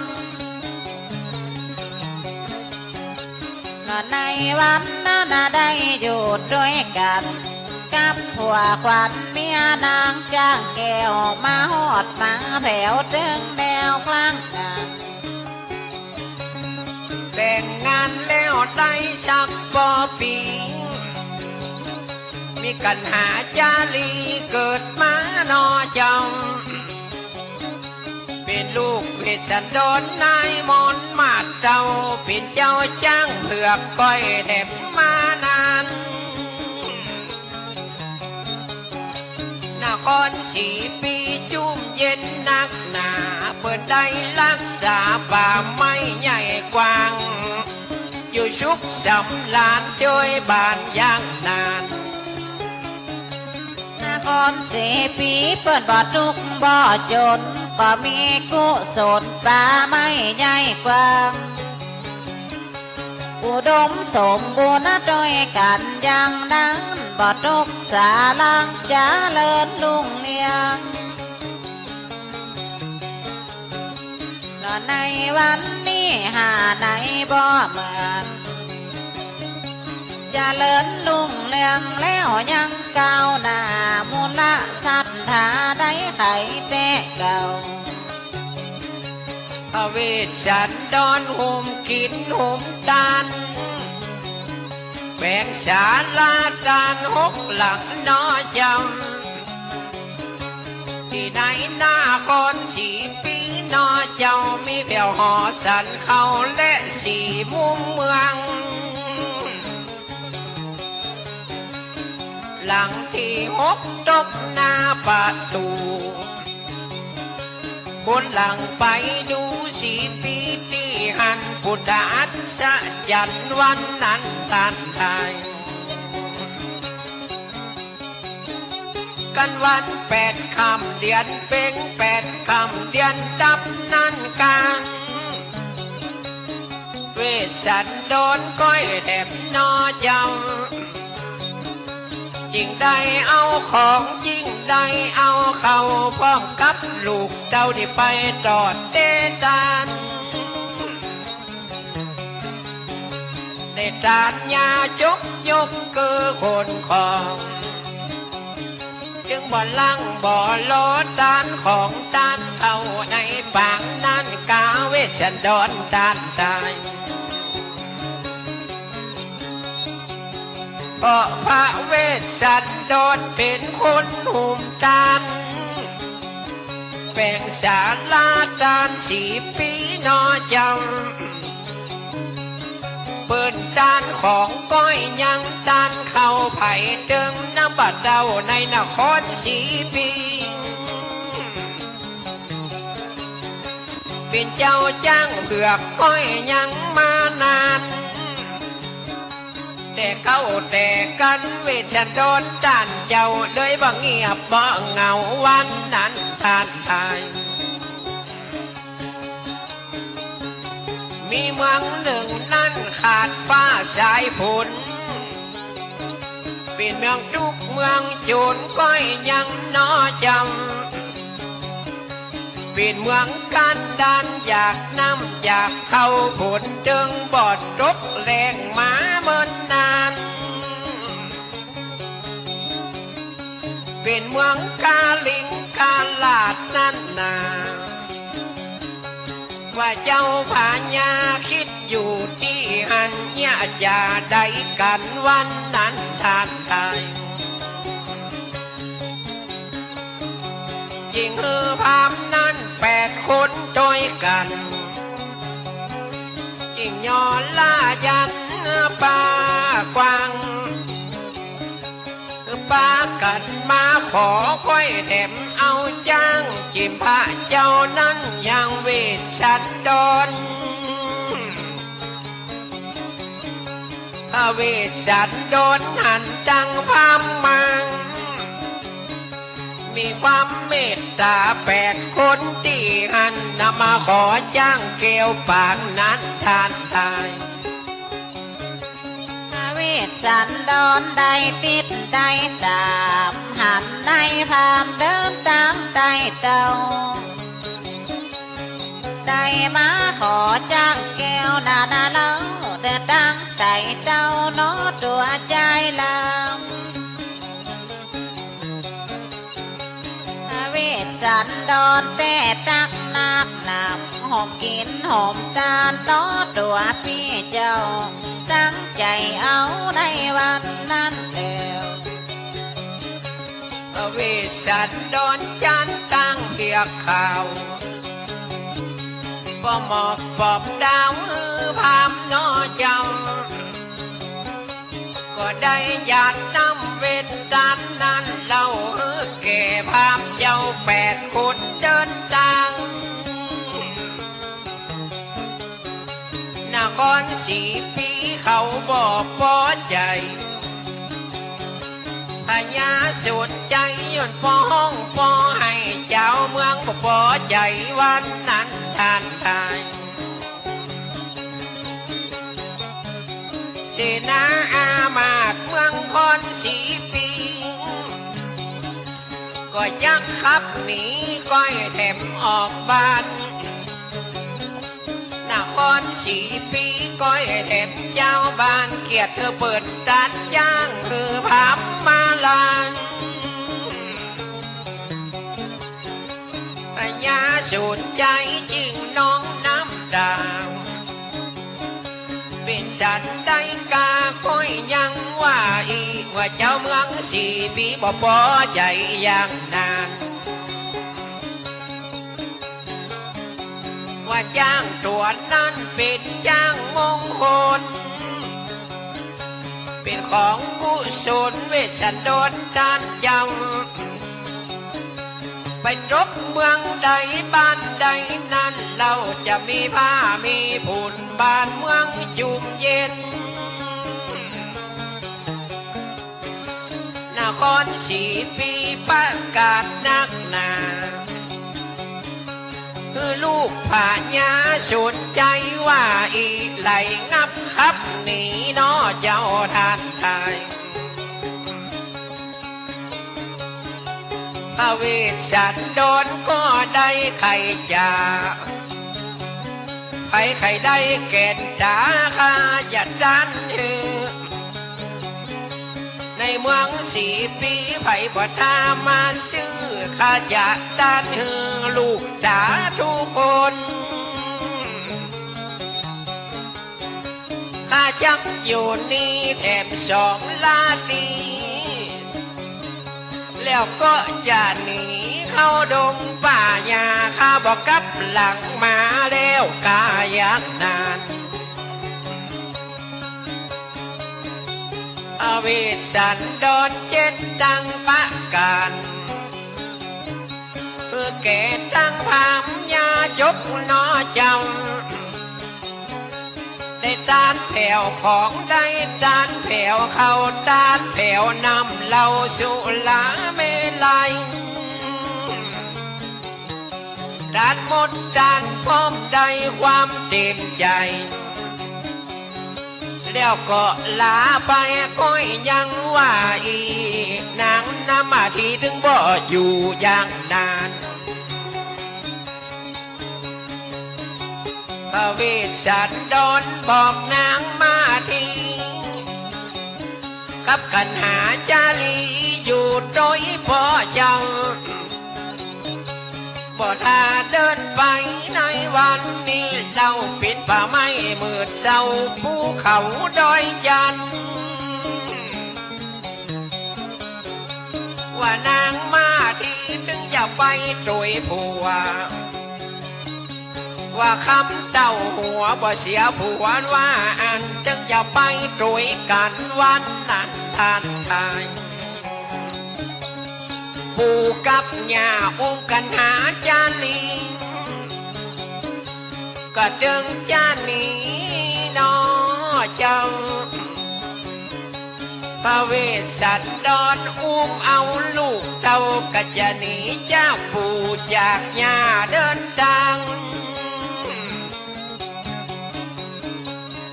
ย่าสูญใจก็จะมาฮักหลานน้ำตาพ่อฟังลังนาเนี่ยจะได้จะหาวันนี้อย่างนานจึงเอารถมากันหนึ่งนั่นกลางเจ้าบุตรได้ขี่ออกบ้านรถกลับมาทันทีอย่างนั้นเวสสันดรกับมหาจารีกับนางมาทีขี่ไปด้วยกันอีดูกุนนางหลานลักตีหันบ่เคยไปย่ำหินแผ่นดินอย่างนานมีภาพทั้งสี่ก็ไปเกิดหุ่นดังไปขอแถมคำจะเอามาน้อจำพระเวสสันดรแล้วกับลูกเต้าก็ได้ทานมาทานลดต่อไปก็อุ้มเอาลูกน้อยก่อนแก้วใส่ใจก็เดินทางไปเข้าดงป่ากว้างอันนี้แหละนางปากนั้นทานทายเวสสันดรแต่ตักหนักหนาได้อุ้มบุตรเข้าดงป่ากว้างกะพันดายาก้อยตีอย่างนั้นได้เข้าป่ากว้างป่าไม้ดงดังในวันนั้นก็ไปด้วยกัน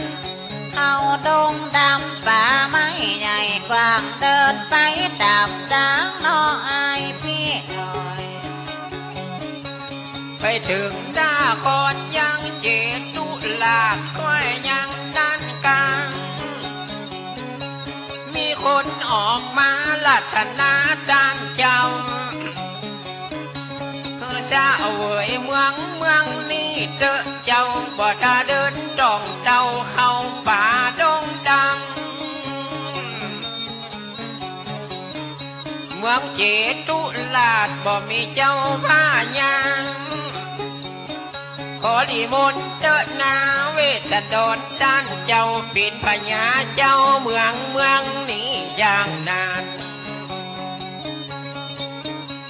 พระเวสสันดรจึงบ่ถามอันใด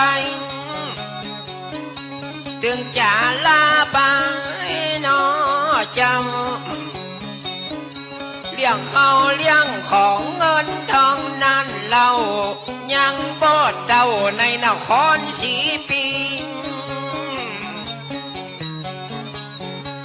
ก็เลยพักยังเจตุลาดนั่นนาอยู่หันคืนเดียวก้อยยังเจ้าข้าเข้ามาเลี้ยงบุตรตาลูกน้อยยักนานว่าแจ้งมาเจ้าเดินทางต่อไปบ่มีความอะไรสิ่งใดน้อจำกันหาจาลีลูกเจ้าน้ำตาปอย้อยแข้งจุดปอปอง หลอนพระฤาษีจิงกล่าวหุนตังกับตัวนางมาที่น้องลาไปอยู่ศาลาเขาวงกดแก้วที่นานพญาอินทรามาย่อหุนตังคือพระองค์ทำเดินทางนอดเจ้าคือได้7 วันในวันนั้นเราพญาอินทราเจ้าตกแต่งแปลงศาลาศาลาหลังหนึ่งคือพระเวสสันดรเป็นที่อยู่ตีนนอนก้อยยังว่าอีไปบวชเป็นฤาษีในปางเมื่อนั้น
สั่งลูกสั่งหลานดีงามนอเจ้าก็ได้กะเจ้ากับเขียมแถมกำ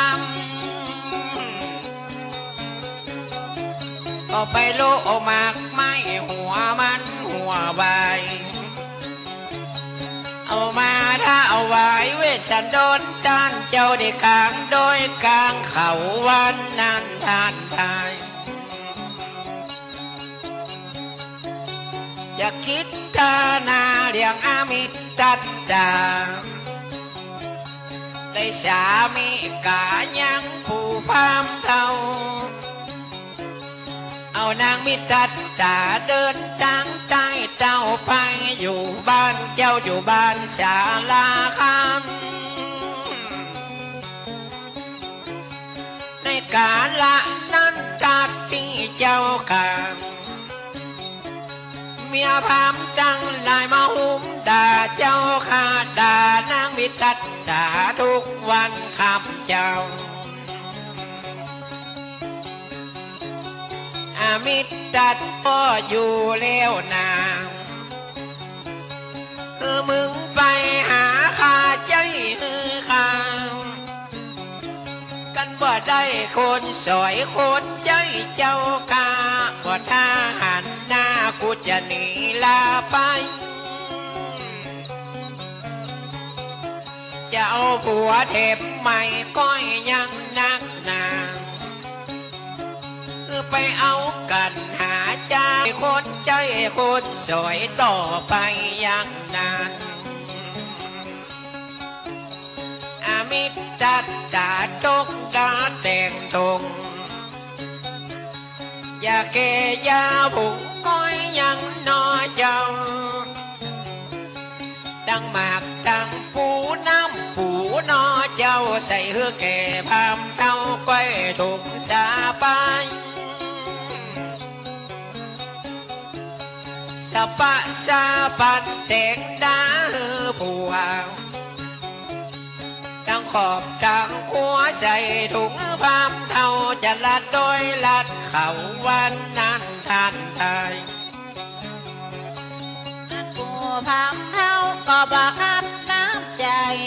จะเดินไปแล้วยังต้องเดาไปหาคนใจตกไป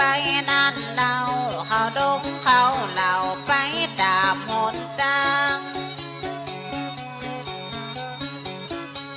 ตีลัดป่าไม่แล้วยังดงนาลัดป่าคาแล้วยังดงกวางก็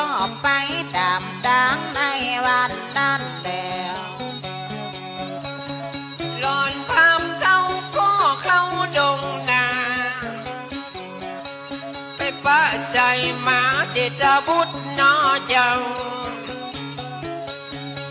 32ตัวมันก็มาหอมเห่าหมาดำหมาเต้าหมาโกงหมาลายส่วนผู้ฟาร์มเท่ามันก็กลัวได้ขยุยนะขยายเขินจนไม่ชานเพราะมันกลัวหมาเจตบุตรตั้งนานปันเจตบุตรได้ยินหมาหอนเห่าก้อยยังนักหนา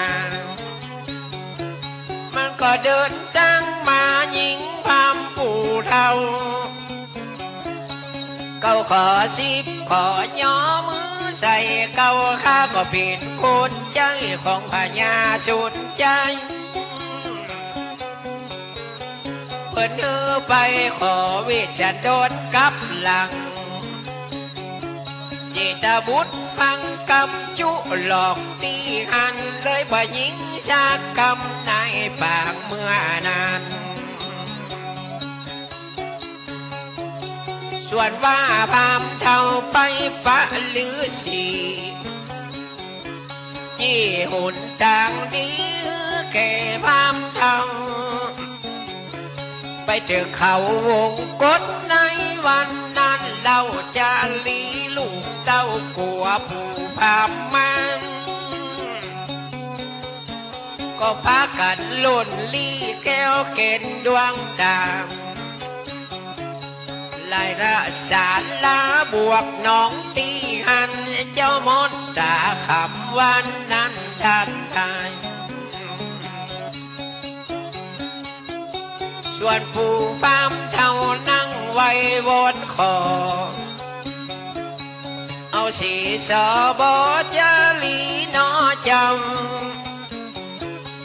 จวนวิสันโดนนายมนมาเท่าตานเก่พามเท่ากันหาจาลี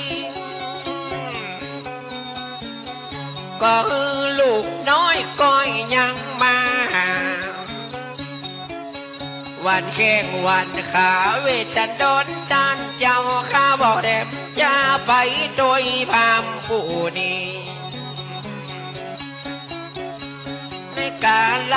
นั้นนางมาที่กระบอกมาอยู่ในป่าดงหนา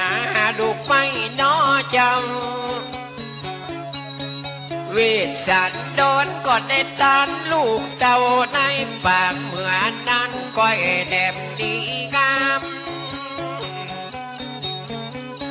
ชุตินังวัตเมตานังปาลิสุทธังปาลมังสุขังอันนี้เป็นกรรมเวชันโดนตานเจ้าตานกันหาจาลีได้ปากเมื่อนานสันโดนแต่ตักหนักนางเปิ้นได้ยอตานเมียเป็นลูกเต่ามีจิตใจงามในวันนั้นเล่าถึงบ่มีไหนเต้านอตัวใจลำที่เปิ้นได้ตานแล้วยังด้วยกันหลอดเมียนางแล้วยังที่หันมีใจเจยบานในวันนั้นเดียวพามเท่าก็มักจาลีกันหาเข้าป่าดงหนาวันนั้นนอจังเอาไปมัดไว้กับต้นไม้นอเจ้าตาวันตกตามคำแล้วลงดอยว่าสองกุมมันให้ห้องหิมตายผู้พามสากตายก้อยยังวันไว้นอนอยู่มังบนก้อยยังว่าเทว่าบุตร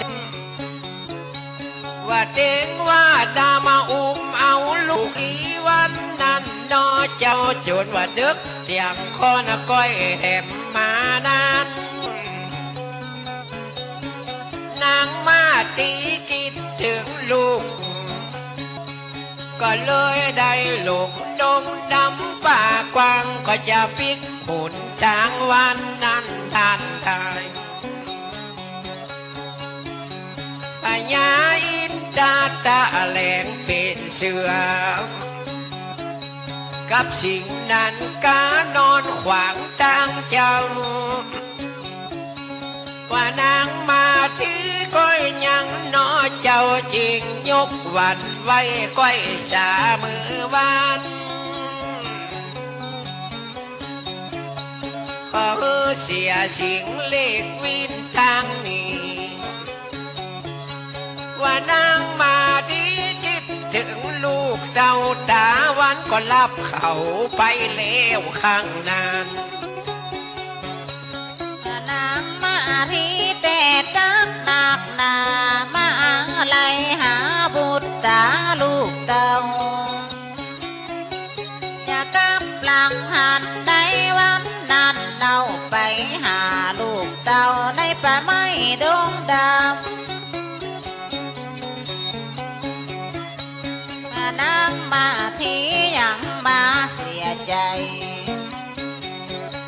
เลือดน้ำตาไหลไหลหาลูกลาเป็นอย่างได้จ้าในวันนั้นมาถึงศาลาคำแล้วนอเจ้ามาลองเรียกหาบุตรตาลูกเต่าดักปิงเย็นจ้อยก้อยแนบหันตั้งได้แม่ก็เรียกร้องน้ำตาโปไหลแม่ซ้อหาไปที่หันโอ้ยลูกบุตรดังนอเจ้าลูกน้อยหรือว่าเสียสิ่งนักกะติ้งตั้งหลายเอาสองหนอนายไปกินกาเจ้ามันซ้ำคำมาเวลาบ่เจ้าเวชันดอนดานเจ้าเปิ่นกะเขาหลับนอนนางให้นางห้องก้อยยังลูกโดนละเวโหนเป็ดคนเมาบาจริงเสด็จไปหาเวชันดอนดานไทยเอามือไปต่อยแล้วยังปาตูก็แสงวีดูเวชันดอนดานจังจุกเปิดปาตูมาดูนอเจ้าหันมาที่นั่งเฝ้าน้ำตาย้อยปังทำหาลูกน้อยแก้วเกณฑ์ดวงจันทร์เลยบินหลังต่ำในวันนาพ่อนา นอสามิกาวันนั้นท่านทายมาที่น้องลักอย่าได้มองซอยอย่ามาทำสำอ้อยวันนี้เด้อจำนางไปมีจู้ในดงมืดเสาที่ทำหาลูกเจ้าจวดจ้าเวลาคำบ่ปันนี้นางยังบ่จางเพิ่งจะกลับมาคำแล้วว่าอีตัวนางมาที่ยังบ่ดีอย่างนานมาที่น้องรักเสียอกเสียใจเลยเป็นลมไปเจ้าลมนอจำย้อนความเวหาบุตรตาลูกเต้าในวันนั้นเล่าฉันยบดาวลืมคิงอยู่นอกศาลาเลยบ่ดวงบ่ดีแม่ตาบ่อยนิ้นน้อเจ้าเสียใจนักหนาวันนั้นท่านไทยอะไรลูกน้อยจะยบหลบทาย ชดรหนอนายหนอพระองค์เจ้ายกหัวมาที่นุ่นขานอเจ้าจึงได้ลงเรียกขวัญของนางมาทิ้งจึงเอาน้ำติบลูบหน้าตบหัวแม่บ้านสอนบัวตีหันที่ได้ลงเรียกขวัญนางมาอยู่นานมาที่น้องลักตายไปแล้วนาสติตื่นมาก้อยแทบนอจำพระเวสสันดรจิ้งเก่าเมียเจ้าข้าได้ตานลูกเจ้าไปแต่วันวันมาที่น้องลักจุงเจ็ดน้ำตามจึงย่อมือสาขึ้นไว้ก็จะตามโดยไปวันนั้นทานทายพญาอินตาตาแหลงพามหามาขอภรรยามาที่นอจำพระเวสสันดรนายมนมาเจ้าก็ได้ตานเมียเจ้ากันหาจาลีว่าตานลูกแล้วยังบ่แนบใจจึงได้ตานไปเมียเป็นตีนนี่ตานแผ่วนางมาที่วันนั้นทานทายพญาอินตาปิกเอามาคืนแม่เขาปั่นฟื้นก้อยยังเฮือเจ้าอยู่โดยกันไปเตอะเนินนั้นเราต่างคนต่างเป็นเจ้าฤาษีจีดงก็มาจำศีลภาวนาโดยกัน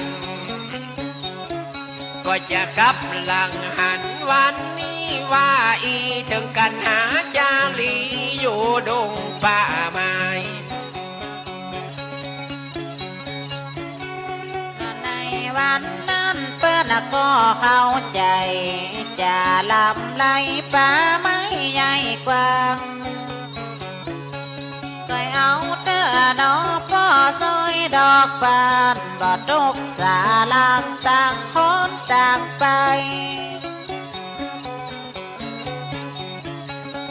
ในนาดน้องจะมานั่งไข่จะลำไรกันไปที่หันก็เข้าใจดานโดยกันบ่แล้วกันแจ้งลงเจ้าก้อยยังพามันส่วนว่าผู้พามก้อยยังใจเสด็จลาลงยังตนเก้าไม่ก็จับจูงได้สองกันหาจาลี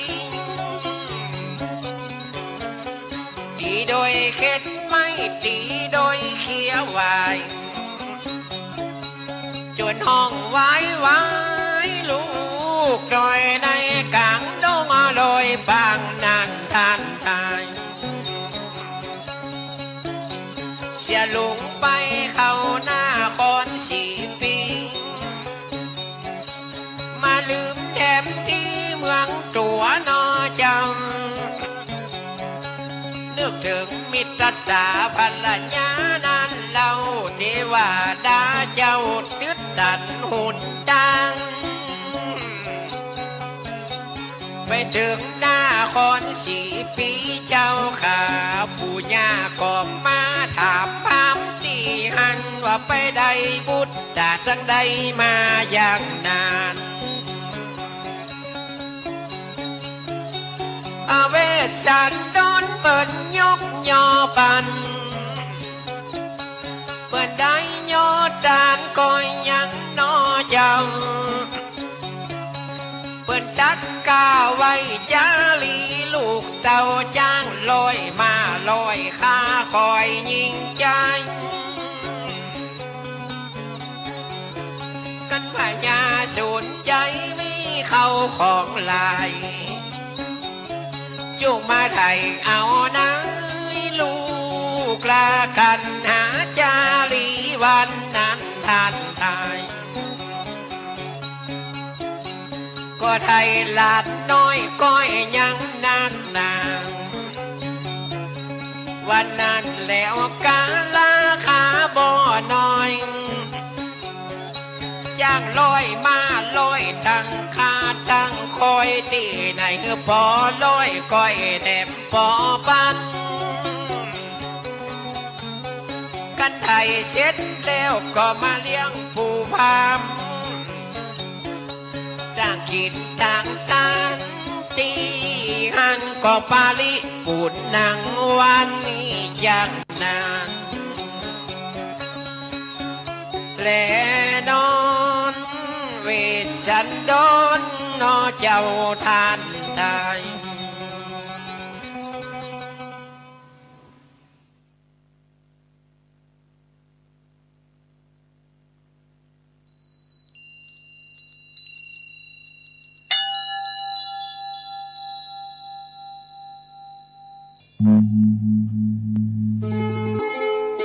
วัดพระสิงห์วรมหาวิหารตำบลพระสิงห์อำเภอเมืองจังหวัดเชียงใหม่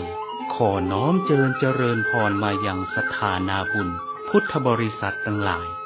ได้เข้าร่วมพิธีเจริญพระพุทธมนต์บทสวดพระธรรมจักรกัปปวัตนสูตรซึ่งเป็นปฐมเทศนากันแรกนอกจากนี้มวลหมู่ข้าเจ้าทั้งหลายจักได้นอบน้อมใจสักการะบูชาพระมหาปารมีแห่งองค์หลวงพ่อโตองค์พระสักยมุนีสีสันเพชรที่เสด็จประดิษฐานเป็นองค์ประธานอยู่ณพระวิหารหลวงวัดพระสิงห์วรมหาวิหารและบูชาพุทธานุภาวะปารมีแห่งองค์พระพุทธสิหิงพระสิงห์หลวงสถิตณพระวิหารลายคำและจักได้สวงสาปูจาองค์สรีมหาธาตุหลวงเจ้าเจติยะพระมหาธาตุเจ้านามจะตาปีเปิ้งมะโรงพญานาคนาคา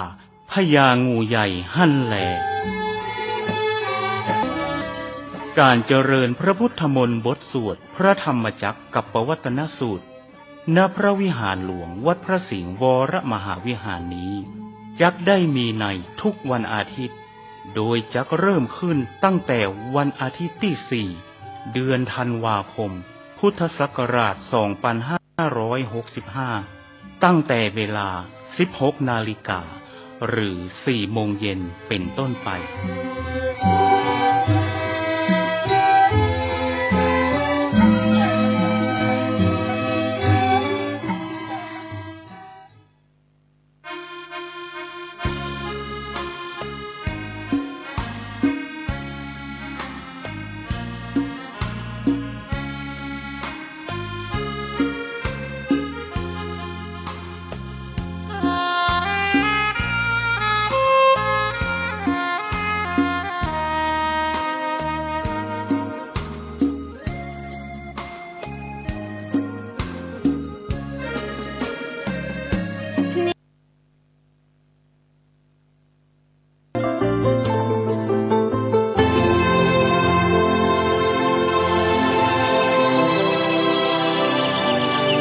วันนี้เป็นวันพระขอเรียนเชิญพุทธศาสนิกชนทุกท่านมากลั่นจิตให้ใส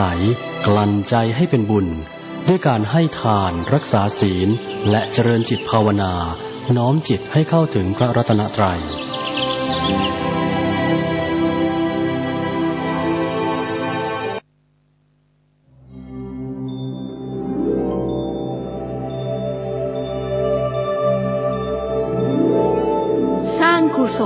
ผลบุญตุนไว้เถิด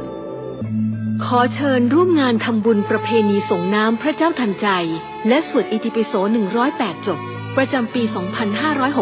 2565 ณ วัดปากทางเจริญและวัดเหล่ามนทาทิพย์ตำบลดอยหล่ออำเภอดอยหล่อจังหวัดเชียงใหม่วันที่ 11 เดือนธันวาคม 2565 เวลา 9:39 นาที ขอเชิญร่วมพิธีสืบชะตาแบบล้านนาและส่งน้ำพระเจ้าทันใจณวัดปากทางเจริญพระสงฆ์29 รูปเวลา 11 นาฬิกาถวายพระตาหารเพลพระสงฆ์เวลา 12 นาฬิกาเชิญผู้มาร่วมงานรับประทานอาหารแบบโรงทานเป็นเสร็จพิธีต่อจากนั้นไปวันที่ 11 เดือนธันวาคม 2565 ขอเชิญร่วมพิธีสวดอิติปิโส 108 จบพระสงฆ์ 300 กว่ารูปประกอบพิธีอัญเชิญองค์พระประธานปางมาลวิชัยหน้าตัก 59 นิ้วขึ้นประดิษฐานแท่นฐานชุกชีศาลาการประเรียนวัดเหล่ามนทาทิพย์ตำบลดอยหล่ออำเภอดอยหล่อจังหวัดเชียงใหม่เริ่มเวลา 18:39 นาทีเป็นต้นไปเวลาตั้งแต่ 12 นาฬิกาจนถึงเวลา 18:39 นาทีขอเชิญร่วมสักการะองค์พระประธานปางมาลวิชัยหน้าตัก 59 นิ้ว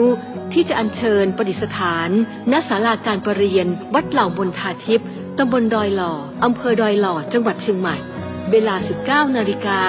ทำบุญถวายสังฆทานแด่พระสงฆ์จำนวน 19 รูปเวลา 19:39 นาทีเริ่มพิธีสวดอิติปิโส 108 จบโดยพระสงฆ์ 300 กว่ารูปประกอบพิธียกองค์พระขึ้นประดิษฐานแท่นชุกชีพระสงฆ์เจริญชัยมงคลคาถาจบเป็นเสร็จพิธีอนุโมทนาสาธุ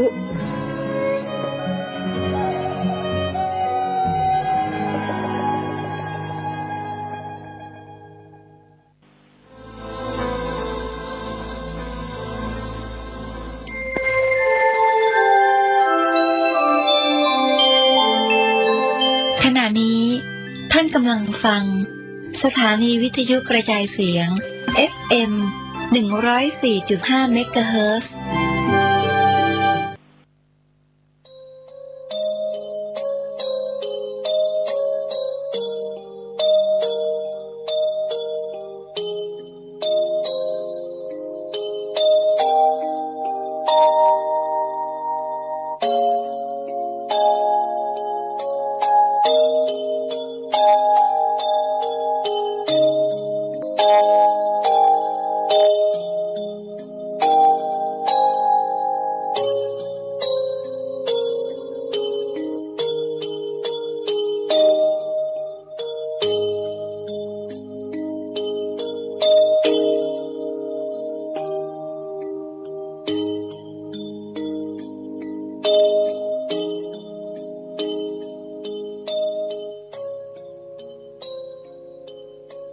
กราบสวัสดีท่านผู้ฟังทุกท่านค่ะตอนนี้ท่านกำลังรับฟังสถานีวิทยุ FM 104.5 เมกะเฮิรตซ์คลื่นวิทยุเพื่อการศึกษาพระพุทธศาสนาและวัฒนธรรมช่วงเวลาประมาณ 14 นาฬิกาถึง 15 นาฬิกาของทุกวันพฤหัสบดีจะเป็นช่วงของรายการนานาสารสัตว์กับดิฉันผู้ช่วยศาสตราจารย์สัตวแพทย์หญิงดร.วีนาจูเปียซึ่งเป็นอาจารย์ประจำภาควิชาชีวศาสตร์ทางสัตวแพทย์และสัตวแพทย์สาธารณสุขคณะสัตวแพทยศาสตร์มหาวิทยาลัยเชียงใหม่รายการนี้จะเป็นการนำเอาบทความต่างๆที่น่ารู้เกี่ยวกับเรื่องของสัตว์และสัตวแพทย์ที่น่าสนใจมาอ่านให้ท่านผู้ฟังฟังนะคะหากท่านผู้ฟังท่านใดมีข้อเสนอแนะหรือข้อติชมสามารถติดต่อมาได้ตามช่องทางดังนี้นะคะ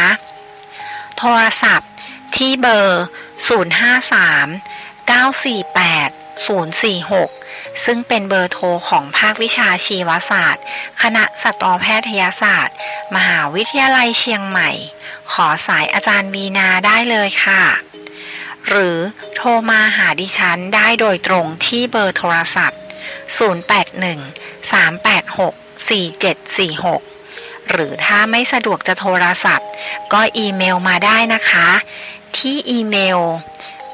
jupia_vena@yahoo.com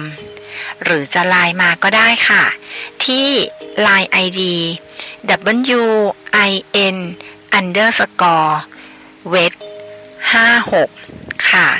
ดิฉันยินดีรับทุกข้อเสนอแนะและทุกคำติชมเพื่อที่จะได้นำไปพัฒนา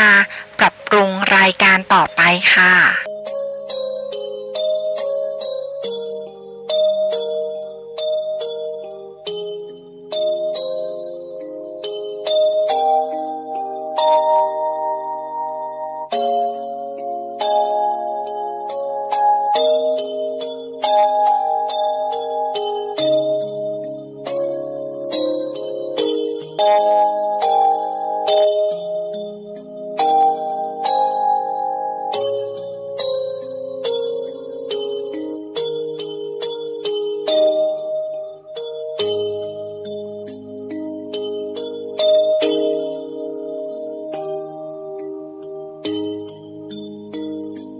สวัสดีท่านผู้ฟังที่เคารพทุกท่านอีกครั้งนะคะ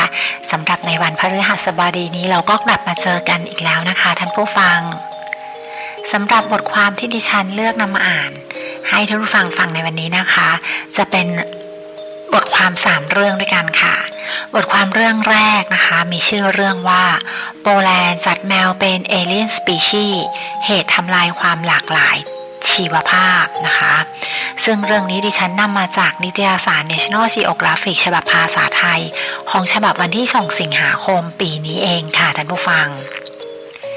ส่วนเรื่องที่2นะคะจะมีชื่อเรื่องว่าเบื้องหลังคาเฟ่สัตว์ความน่ารักในสายตามนุษย์ผ่านความทุกข์ของเหล่าสัตว์นะคะซึ่งเรื่องนี้ดิฉันนำมาจากนิตยสาร National Geographicฉบับภาษาไทยนะคะเช่นเดียวกับเรื่องแรกนะคะแต่จะเป็นวันที่3 สิงหาคมปีนี้เช่นกันค่ะท่านผู้ฟัง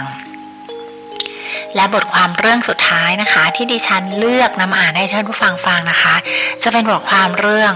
พฤติกรรมของสัตว์ค่ะซึ่งดิฉันนำมาจากนิตยสารเล่มเดิมค่ะ National Geographic ฉบับภาษาไทยฉบับวันที่5 สิงหาคมปีนี้อีกเช่นกันค่ะท่านผู้ฟังนะคะเดี๋ยวเรามาเริ่มจากบทความเรื่องแรกนะคะแต่ก่อนที่จะไปบทความเรื่องแรกดิฉันขอพักเบรกเปิดเพลงเพราะๆให้ท่านผู้ฟังฟังเดี๋ยวเรากลับมาพบกันค่ะ